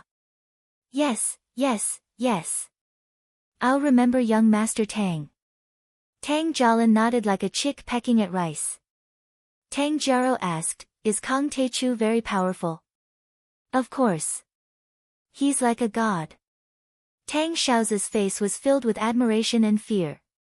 Tang Jialin and her sister were confused as they listened to Tang Xiaoze's stories about walking on water, controlling lightning, flying in the air, condensing qi into a weapon, and injuring people from a distance. At this moment, a loud bang came from the second floor. The glass window shattered, and the broken glass and wood flew up and down in the air like butterflies. Then, a tall figure shot out like an arrow and landed on the ground. He said coldly, Sun Hao, go down and accept your death. It's Jiang. Master Kong. Tang Xiaoze was horrified when he saw the face of the figure. With a crack, he crushed the prayer beads in his hand. Young Master Sun, I've just found out that the guy who injured Dalong is Zhang Wanqing's son, Jiang Tian. When Sun Hao went upstairs, the leader of the thugs reported to him in a low voice. Fuck, it's him. He's just a good-for-nothing. How can he know martial arts? Ma Yumu must have failed and was afraid that I would punish him. That's why he lied and exaggerated his opponent's strength. Sun Hao shook his head in disdain. He felt that he had been too agitated today. He even brought a gunman with him. If he had known it was him, he would have sent someone to tell him that he would be scared to death. He would have obediently knelt in front of him and begged for mercy. However, since he was already there, Sun Hao wanted to settle the matter as well. He pushed the door open and entered. Hey, Jiang Tian, where's your expert? Come out quickly. I'll kill him. Sun Hao said impatiently when he saw that only Jiang Tian was there. The others also looked around. Don't look. There's no one else. It's just me. Jiang Tian smiled faintly. What are you joking about? You've got guts to beat up my men. Sun Hao looked at Jiang Tian as if he was looking at an idiot. He sneered and said, Jiang Tian, hurry up and kowtow. Sun Hao, do you know? Jiang Tian smiled faintly and said, I've been waiting for you for 10,000 years. You good for nothing. How dare you call me by my name? Sun Hao's face was full of disdain. He then pointed at Jiang Tian and shouted angrily, do you want to die? I've been waiting for this moment for 10,000 years. Jiang Tian spoke again. His calm words landed in everyone's hearts. They were like rolling thunder, shaking their hearts. 10,000 years. A whole 10,000 years of hatred. In the next moment, Jiang Tian suddenly stood up. At the same time, a strong aura suppressed the entire place. The whistling wind blew the chandelier, the landscape paintings on the wall, and the many decorations in the room. It also blew everyone out of the window. Sun Hao, go down and accept your death. As soon as he said that, Jiang Tian jumped out of the window. It's him. When he saw Jiang Tian clearly, Tang Xiaoze was horrified. He had once made a promise in front of the Buddha that he was willing to use 20 years of his life in exchange for not meeting Kang Te-chu again in this life. However, today, he still bumped into Kang Te-chu's muzzle. Kang Te-chu, the terrifying existence that could burn the sky with fire, control lightning, crush masters, and kill immortals without leaving a trace. That was Tang Xiaoze's lifelong nightmare. Tang Xiaoze wanted to cry but had no tears. At this moment, he wanted to find a hole to hide in and disappear from Jiang Tian's sight. He touched the Buddhist prayer beads around his neck. He even wanted to die. These Buddhist prayer beads were blessed by an eminent monk. That monk even said that as long as he wore the Buddhist prayer beads every day and prayed devoutly to Buddha, his wishes would come true. In order to not meet Kang Tae-chu, he did not dare to develop his business in Lingnan. Instead, he moved to Su Province, to a place like Qixia County, where birds don't even shit. However, he did not expect that in a small place like Qixia County, he would meet his nemesis again. Kang Tae-chu. Tang Jiaro did not notice Tang Xiaoza's expression. She only saw Sun Hao fall from the stairs and then vomit while holding his chest. She could not help but feel anxious. She quickly went forward to support him. Boss, who is so ruthless? Suddenly, she saw Jiang Tian. Her face was full of anger. She pointed at Jiang Tian's nose and scolded, Jiang Tian, are you crazy? Do you know who young Master Sun is? He's not someone you can mess with.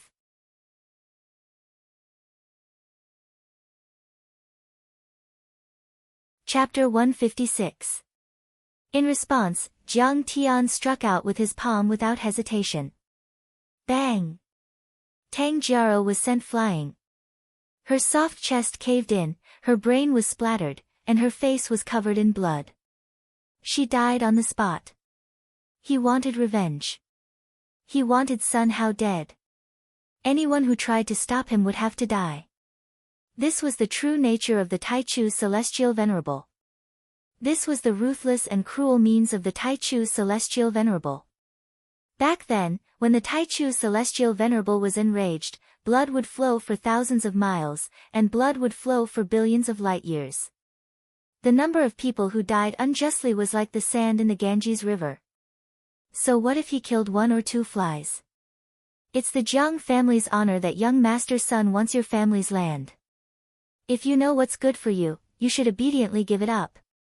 How dare you hit my sister? Are you crazy? Tang Jiaro didn't know that her sister was dead, and she didn't know the seriousness of the matter. She quickly stepped forward and pointed at Jiang Tian's nose as she shouted. So that land belongs to Master Kang's family. Sun Hao, you've killed me. Tang Xiaoza finally understood. He was so horrified that he wished he could buy a piece of tofu and kill himself. At that moment, he really hated Sun Hao.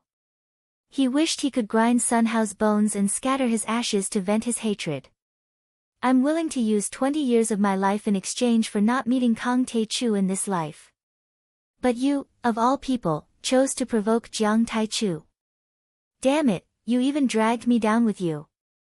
His heart was filled with remorse.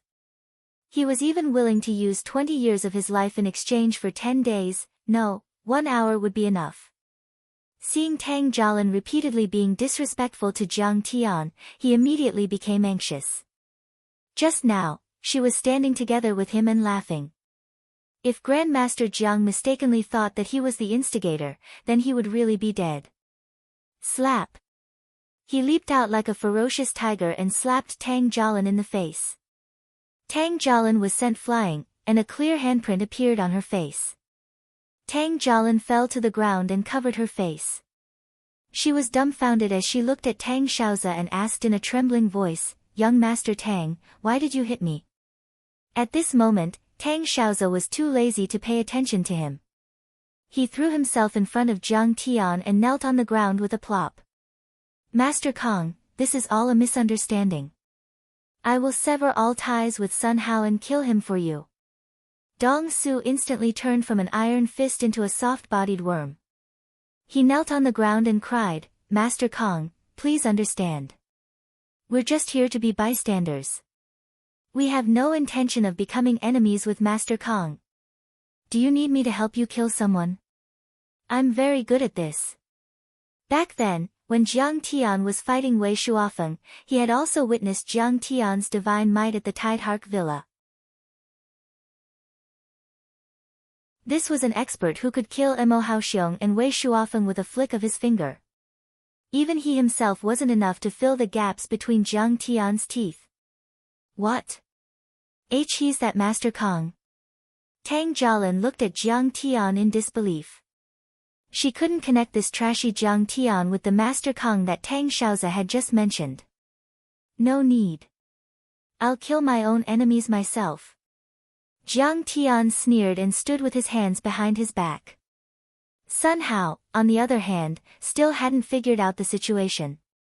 He pulled Tang Xiaozi up and said, "Young Master Tang, why are you kneeling on him? Don't worry, I've brought gunmen. He'll be finished in a matter of minutes." Scram, I don't know you. Tang Xiaozi kicked him away and ran out of the circle. He stood there trembling and said in horror, "You dare provoke Master Kong? You must be tired of living." At that moment, many gunmen had come from all directions and were pointing their guns at Jiang Tian. Seeing that all the gunmen had gathered, Sun Hao's confidence increased. He didn't think much about Tang Xiaozi's fear and uneasiness. He just thought that Tang Xiaozi had gone crazy from chanting Buddhist scriptures. He lit up a cigarette and spat out a mouthful of smoke in disdain. He looked at Jiang Tian with disdain and mocked, "Jiang Tian, you're just a useless piece of trash. You dare to be unreasonable with me just because you learned some martial arts? Today, I'll let you have a taste of the power of firearms. Left and right, kill him." Following his order, bang, bang, bang, over 10 gunmen at the scene instantly pulled the trigger all the way to the end. The muzzles of the guns were filled with flames, and the sound of gunfire was deafening. The bullets were like rain as they poured toward Jiang Tian. "Humph, kid, after I kill you, I'll chop you up and feed you to the dogs. Also, your parents will die." Sun Hao's eyes were cold and smug. He grinned and muttered, "I only wanted to take the land, but you forced me to kill you. You're asking for it." He was not the only one who thought so. Everyone present had the same thought. In their opinion, Jiang Tian was dead meat. Who could withstand the power of bullets? He was not Superman, the Hulk, or Iron Man. However, what happened next left everyone dumbstruck. They were completely dumbfounded.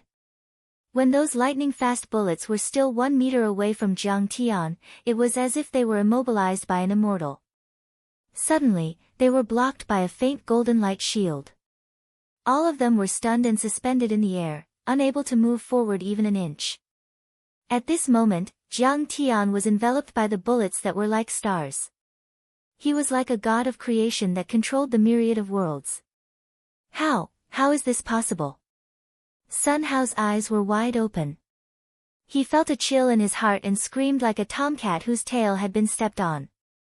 The scene in front of him was unbelievable. Bullets are nothing to a transcendent-level cultivator, not to mention that I am far more powerful than a grandmaster. Jiang Tian heaved a sigh and then waved his hand. Seeing this, the gunmen were scared out of their wits. Even as they were about to kneel and beg for mercy, a series of bullets flew out and pierced through the air. Puff! Puff! Puff! The bullets sank into the bodies of Ma Yumu and the other gunmen, creating bowl-sized wounds. Some of them even had their skulls shattered. Such power was not bullets, but miniature bombs. In less than a second, all of Sun Hao's gunmen were lying on the ground. Only the horrified Sun Hao was left standing there, alone and helpless, in a mess in the wind. Bullets! Bullets, can't kill him. Seeing this incredible scene, Sun Hao felt as if he had fallen into an ice cellar. His heart was in turmoil as he looked at Jiang Tian incredulously. Grandmasters are like dragons. Tang Xiaozi exclaimed from the bottom of his heart. His face was full of shock as he murmured, "He is not a human being, he is a god." After all, he was a mortal and did not know much about Dharma spells and martial arts. When Jiang Tian fought with Wei Shuofeng, he was a few hundred meters away so he could not see the battle clearly. Today, when he saw it with his own eyes, he finally realized how terrifying a Wu Dao master was. So he is Master Kong. He is like a god. Tang Jialin trembled all over. Her eyes were filled with fear as if she had seen a god. How could that bitch Zhang Wanqing give birth to such a demon? Sun Hao mumbled to himself. Although his voice was low, Jiang Tian still heard it. He immediately made his move. He waved his fingers and a sickle-shaped chi wave came out at lightning speed and severed one of Sun Hao's legs. The unbearable pain made Sun Hao scream like a pig being slaughtered. He rolled on the ground as blood gushed out from his wounds, leaving a trail of crimson on the ground. How dare you insult the mother of Kang Teichu? A hint of cruelty flashed through Jiang Tian's eyes. His fingers flicked as if he were playing a pipa. Chi blades as thin as cicada's wings shot out and sliced off Sun Hao's flesh piece by piece. Every piece of flesh was so thin that it was translucent. Sun Hao screamed like a pig being slaughtered. Killing Sun Hao was not enough to appease Jiang Tian's anger. Jiang Tian wanted to torture him and let him die slowly. He was going to torture him mercilessly. Death by 1,000 cuts. Jiang Tian waved his hand 20 times and sliced off 1,231 times. Jiang Tian, you are a demon. I will haunt you even if I become a ghost. At first, Sun Hao was still roaring angrily and cursing viciously.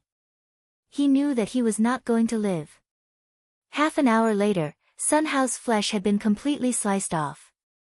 His entire body was covered in blood as he lay on the ground, wriggling and struggling. Grandpa Jiang, I'm convinced. I beg you to give me a quick death. Just kill me.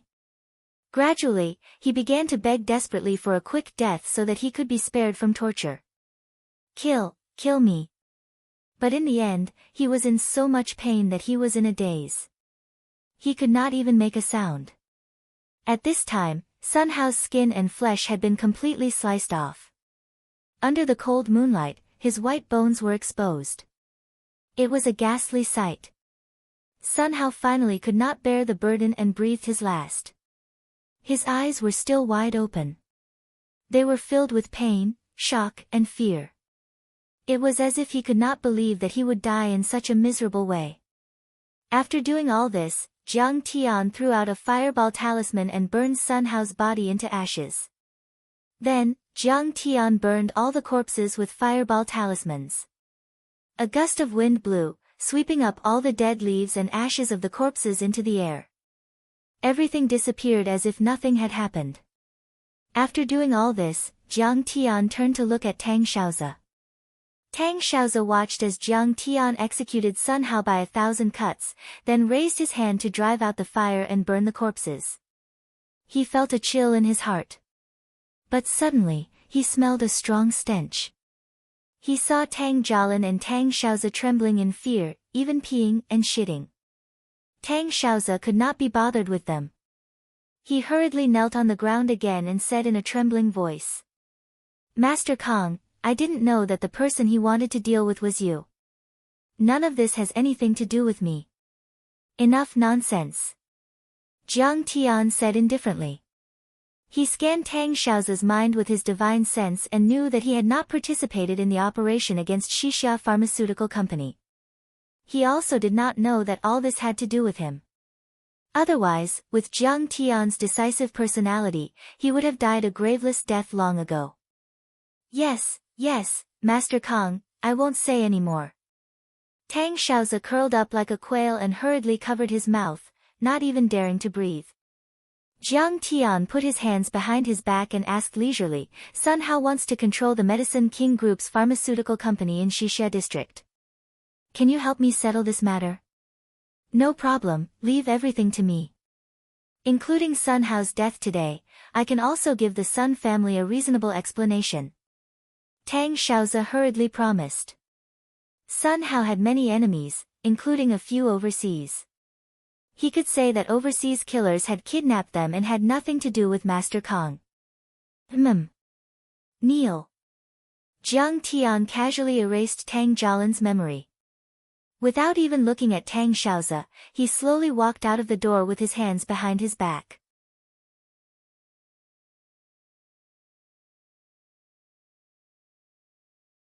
Chapter 157. In the Jiang family's room in the county headquarters. Jiang Zhixing and his wife were anxiously waiting for Jiang Tian's return. Wanqing, you're too reckless. How could you let Jiang Tian interact with Sun Hao? Sun Hao is ruthless. Jiang Tian will definitely suffer. Jiang Zhixing was as anxious as an ant on a hot pan. He couldn't sit still and paced back and forth in the living room. Yeah, I regret it too. At that time, I saw that he could beat away those hooligans and thought that he could do it, but he hasn't come back yet. Was he kidnapped by Sun Hao? Zhang Wanqing also regretted it, full of worry and fear. I'll ask Zhen Shuai's father to help. So what if he can fight? Sun Hao has hundreds of people with guns. The more Jiang Zhixing thought about it, the more worried he became. He called the head of the county bureau and asked them to go take a look. Yeah, I have to go take a look with the police. Zhang Wanqing hurriedly stood up. Mom, Dad, don't worry. No one can hurt Jiang Tian. He'll be back soon. Seeing this, Zhao Xueqing gently smiled. She pressed Zhang Wanqing's shoulders and asked her to sit down. Aya, Qinger, why are you so careless? Hearing her daughter-in-law's words, Zhang Wanqing was so worried that tears almost came out of her eyes. Who was Sun Hao? He was one of the top few young masters in Jinling. He was extremely powerful and had a powerful background. How could she let her son negotiate with him? It was also at this moment that the door was pushed open. Zhang Wanqing looked back and saw that Jiang Tian's hands and feet were intact. Only then did she relax. She said with ecstasy, Little Tian, you're finally back. You scared me to death. Hearing his mother's words full of concern and worry, Jiang Tian's face showed a warm smile like the winter sun. This was a completely different person from the cold and cruel appearance he had when he was killing people. Mom, don't worry. Sun Hao's matter has been taken care of. Jiang Tian smiled and sat down lazily. He picked up the kumquat on the table and began peeling it. What? Taken care of? Hearing Jiang Tian's words, Jiang Zhixing and his wife looked at each other in disbelief.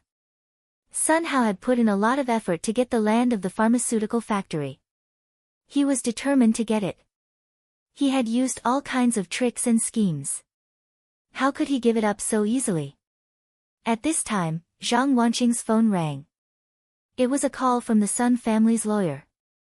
After picking up the phone, the other party directly said that the Sun family had given up their creditors' rights to Xixia Pharmaceutical Factory and no longer wanted that piece of land. They asked Zhang Wanqing to forgive them. Their attitude was very respectful and polite. It's really settled. After hanging up the phone, Zhang Wanqing couldn't believe it and couldn't come back to her senses for a long time. The problem that had been bothering him for months was solved just like that after his son went out. Jiang Tian, how did you solve it? You can't do anything illegal. Jiang Tian's face was a little serious. He was afraid that Jiang Tian would act recklessly. Oh, I have a friend in Yangcheng who knows him and mediated between them. Jiang Tian said seriously, I also tried to reason with him. Anyway, don't worry. There definitely won't be any problems.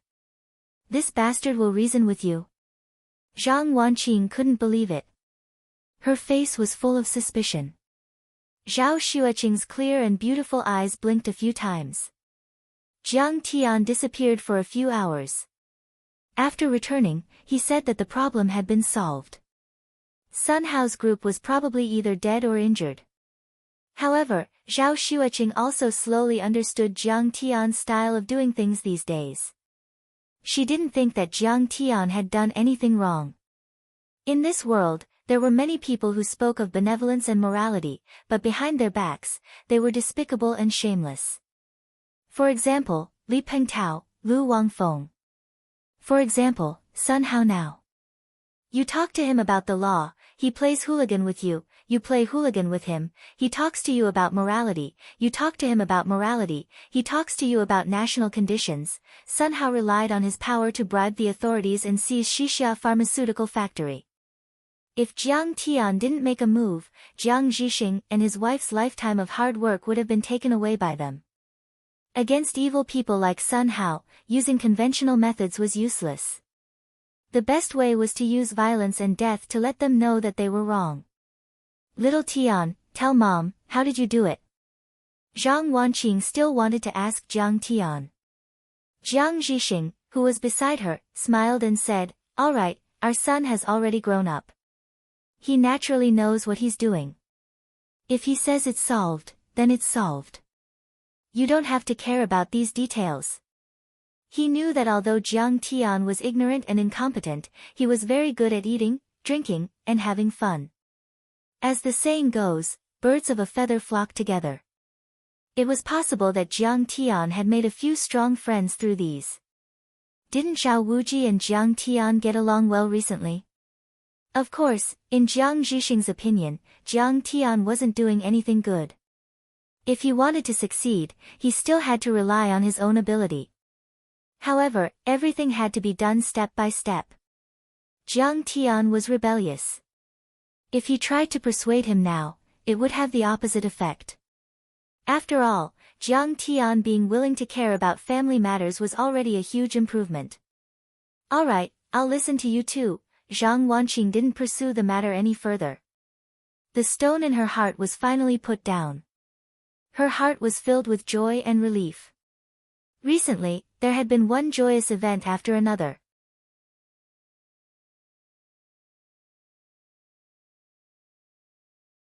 I know you're young, ambitious, and career-oriented, but you'll understand this sooner or later. When you're an advanced pregnant woman, it'll be too late to regret it if you want to have a child. Mom, it's not that I'm busy with my career and don't want to have a child. It's up to Jiang Tian. Zhao Xueqing looked at Jiang Tian reproachfully. She was clearly saying, look, it's all your fault for being reserved. How am I going to explain it now?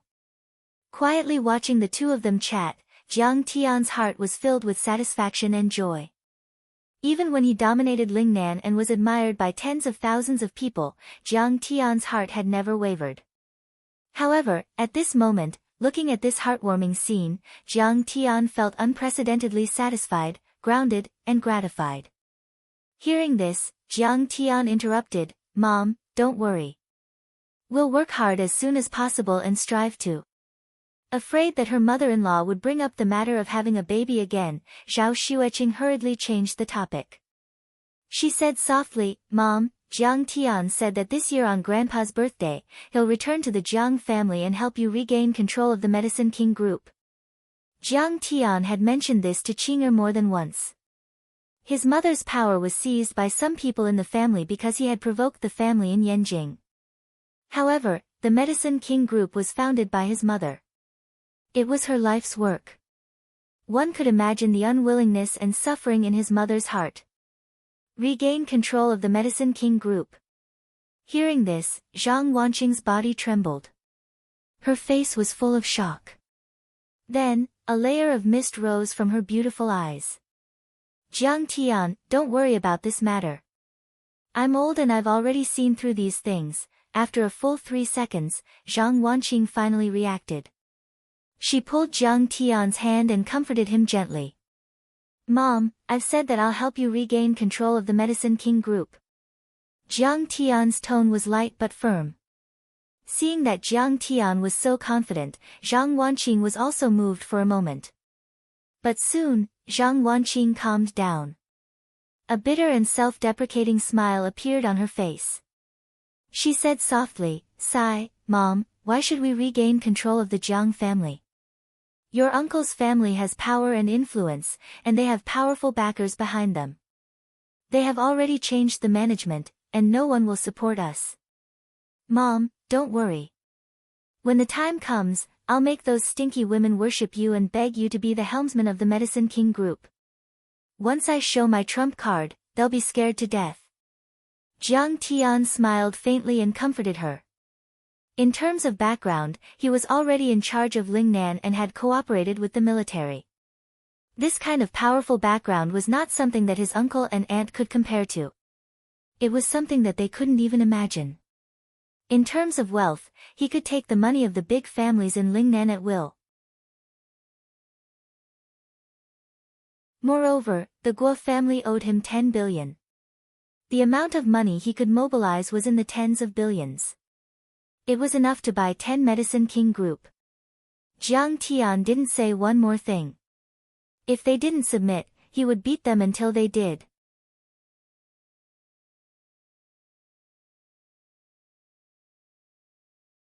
Chapter 158.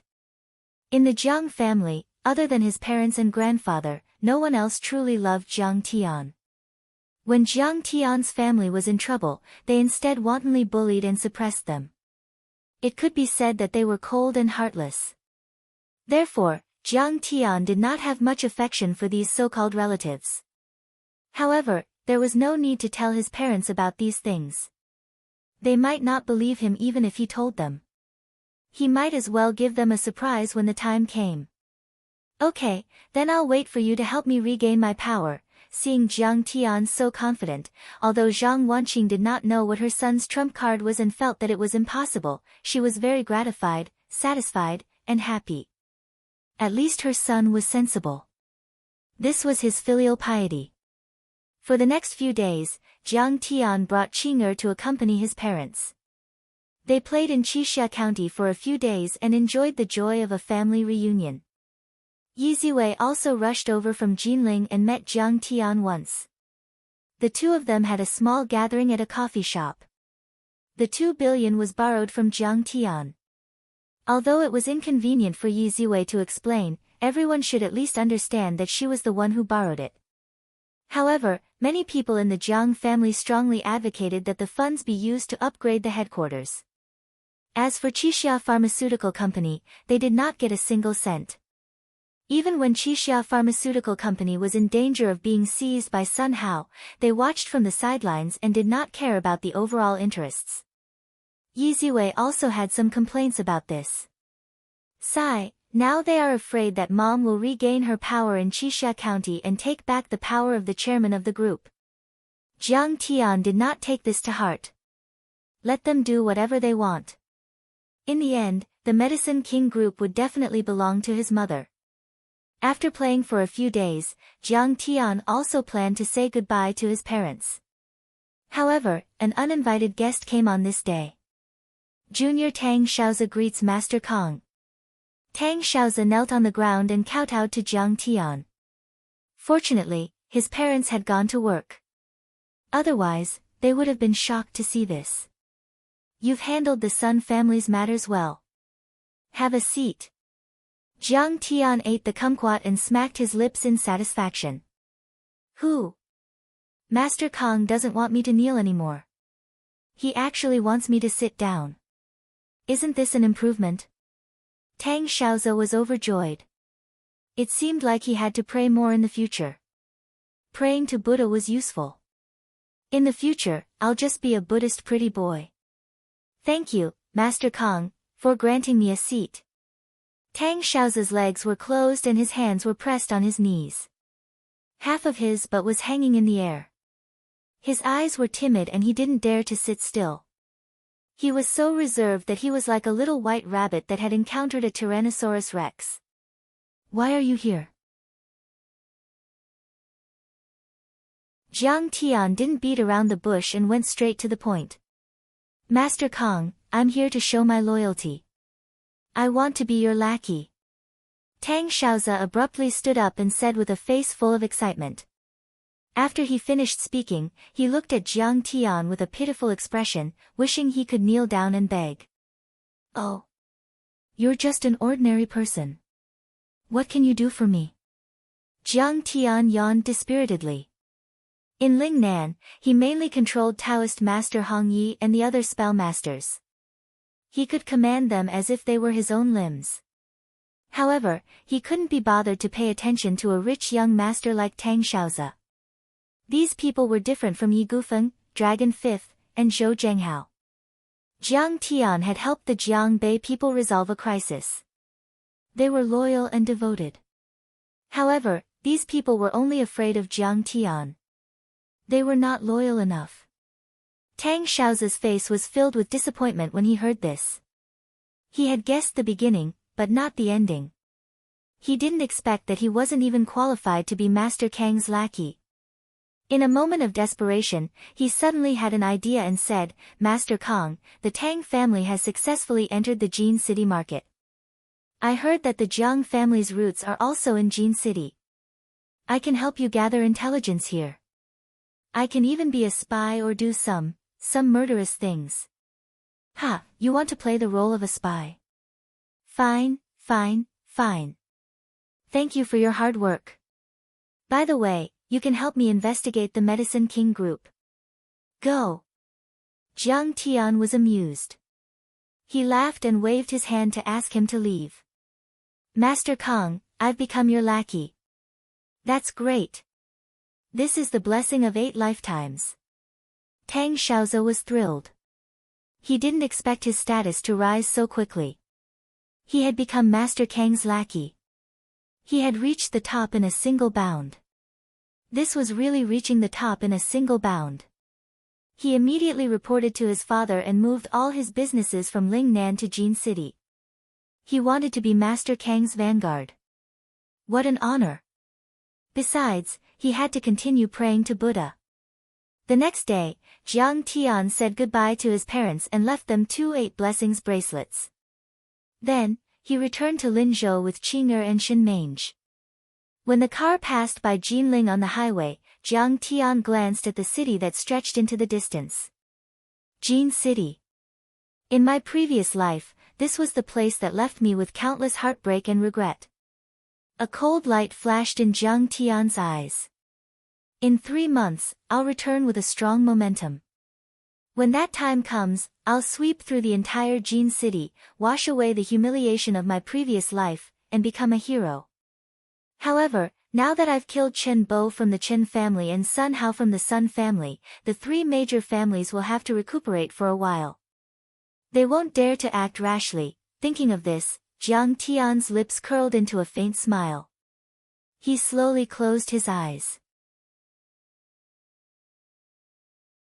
While Jiang Tian was rushing to Linzhou, the Pacific Ocean, the western part of the Hawaiian Islands, Alcatraz Island. This island was 2,100 nautical miles away from the west coast of the United States. It covered an area of more than 10 square kilometers. On the map, it was so small that it was negligible. However, only those who had set foot on this island knew how dangerous it was. There was an active volcano that erupted every few days. It was barren and scorching hot. Not a single blade of grass grew. There were no traces of birds or animals.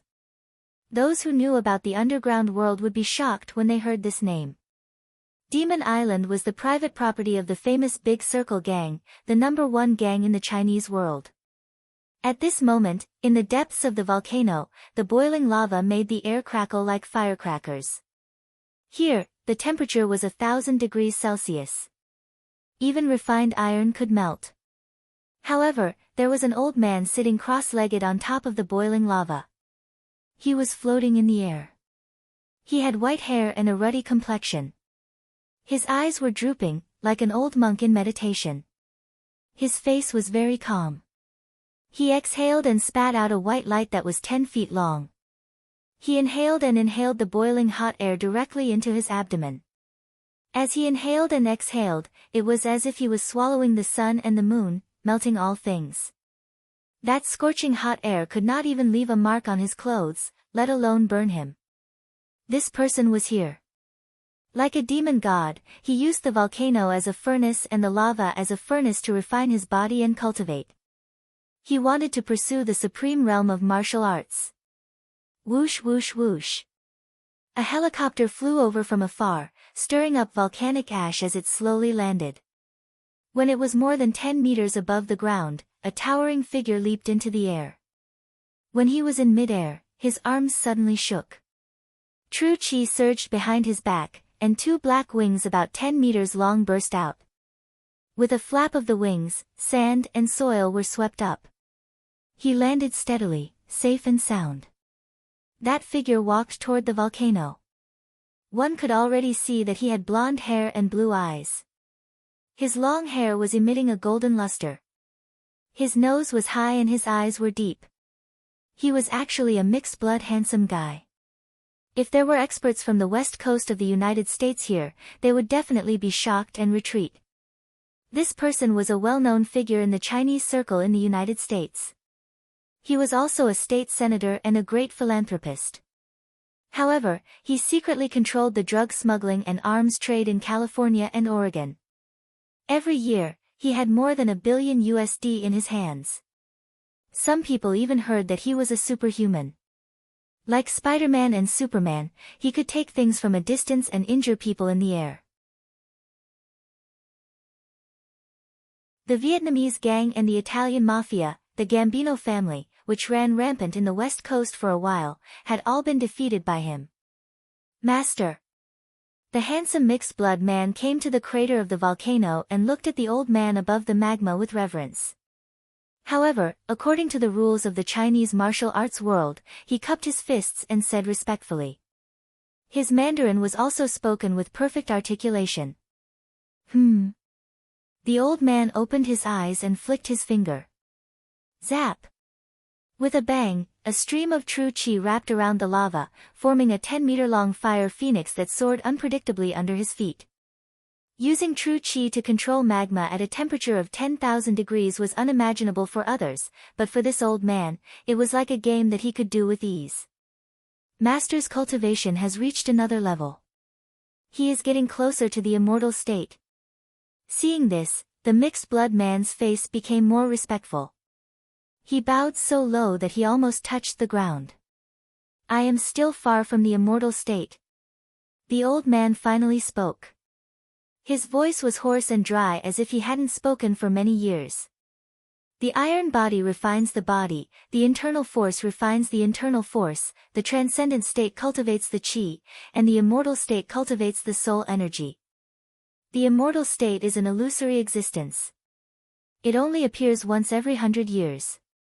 Just like the gods in the sky, they can set up an array with a raise of their hand, chant a spell, and speak the truth. Their words are law. The mixed-blood man listened solemnly as the old man spoke. He didn't dare to miss a word. He knew that the old man had reached the peak of martial arts. Every word was more precious than gold. I'm just at the peak of the transcendent state. I'm still a long way from reaching the immortal state. Speaking of this, the old man let out a long sigh. His eyes became very distant. No one knew what he was thinking. If there was a high-ranking military officer like Chao Shixiang or a veteran martial arts grandmaster here, he would definitely recognize this old man. The top master of the Great Circle, Lin Zhenyu. 20 years ago, he led his disciples to defeat all the major martial arts families in Huaxia. He wanted to demonstrate his power to Huaxia and claim the legal status of the Great Circle. However, in the end, he was defeated by Yi Zhantian, the #1 god of war in the army. After that, he was forced to withdraw from Huaxia. Master, we have received news that Yi Zhantian has come out of seclusion and regained control of the Huaxialong formation. The mixed-blood man, Hanks, said in a deep voice. Very good. Lin Zhenyu opened his eyes for the first time. There seemed to be a burning flame dancing in the depths of his eyes. His lips curled into a vicious smile. He heaved a sigh and said, I have been cultivating here for 20 years because I wanted to have a showdown with Yi Zhantian. Who would have thought that he would come out of seclusion before me? The next moment, he stepped into the air and walked toward the entrance of the cave as if he were walking on flat ground. He was like a fire god or an immortal. Every step he took created a fire lotus. You're tuning into the Blissful Bookshelf YouTube channel. We're so grateful for your support and don't forget to subscribe to join us on this incredible journey through captivating stories. Your generosity through donations truly makes a world of difference, as it's the primary source of revenue that allows me to expand and enhance this channel for you. Thank you from the bottom of my heart for being a part of this adventure.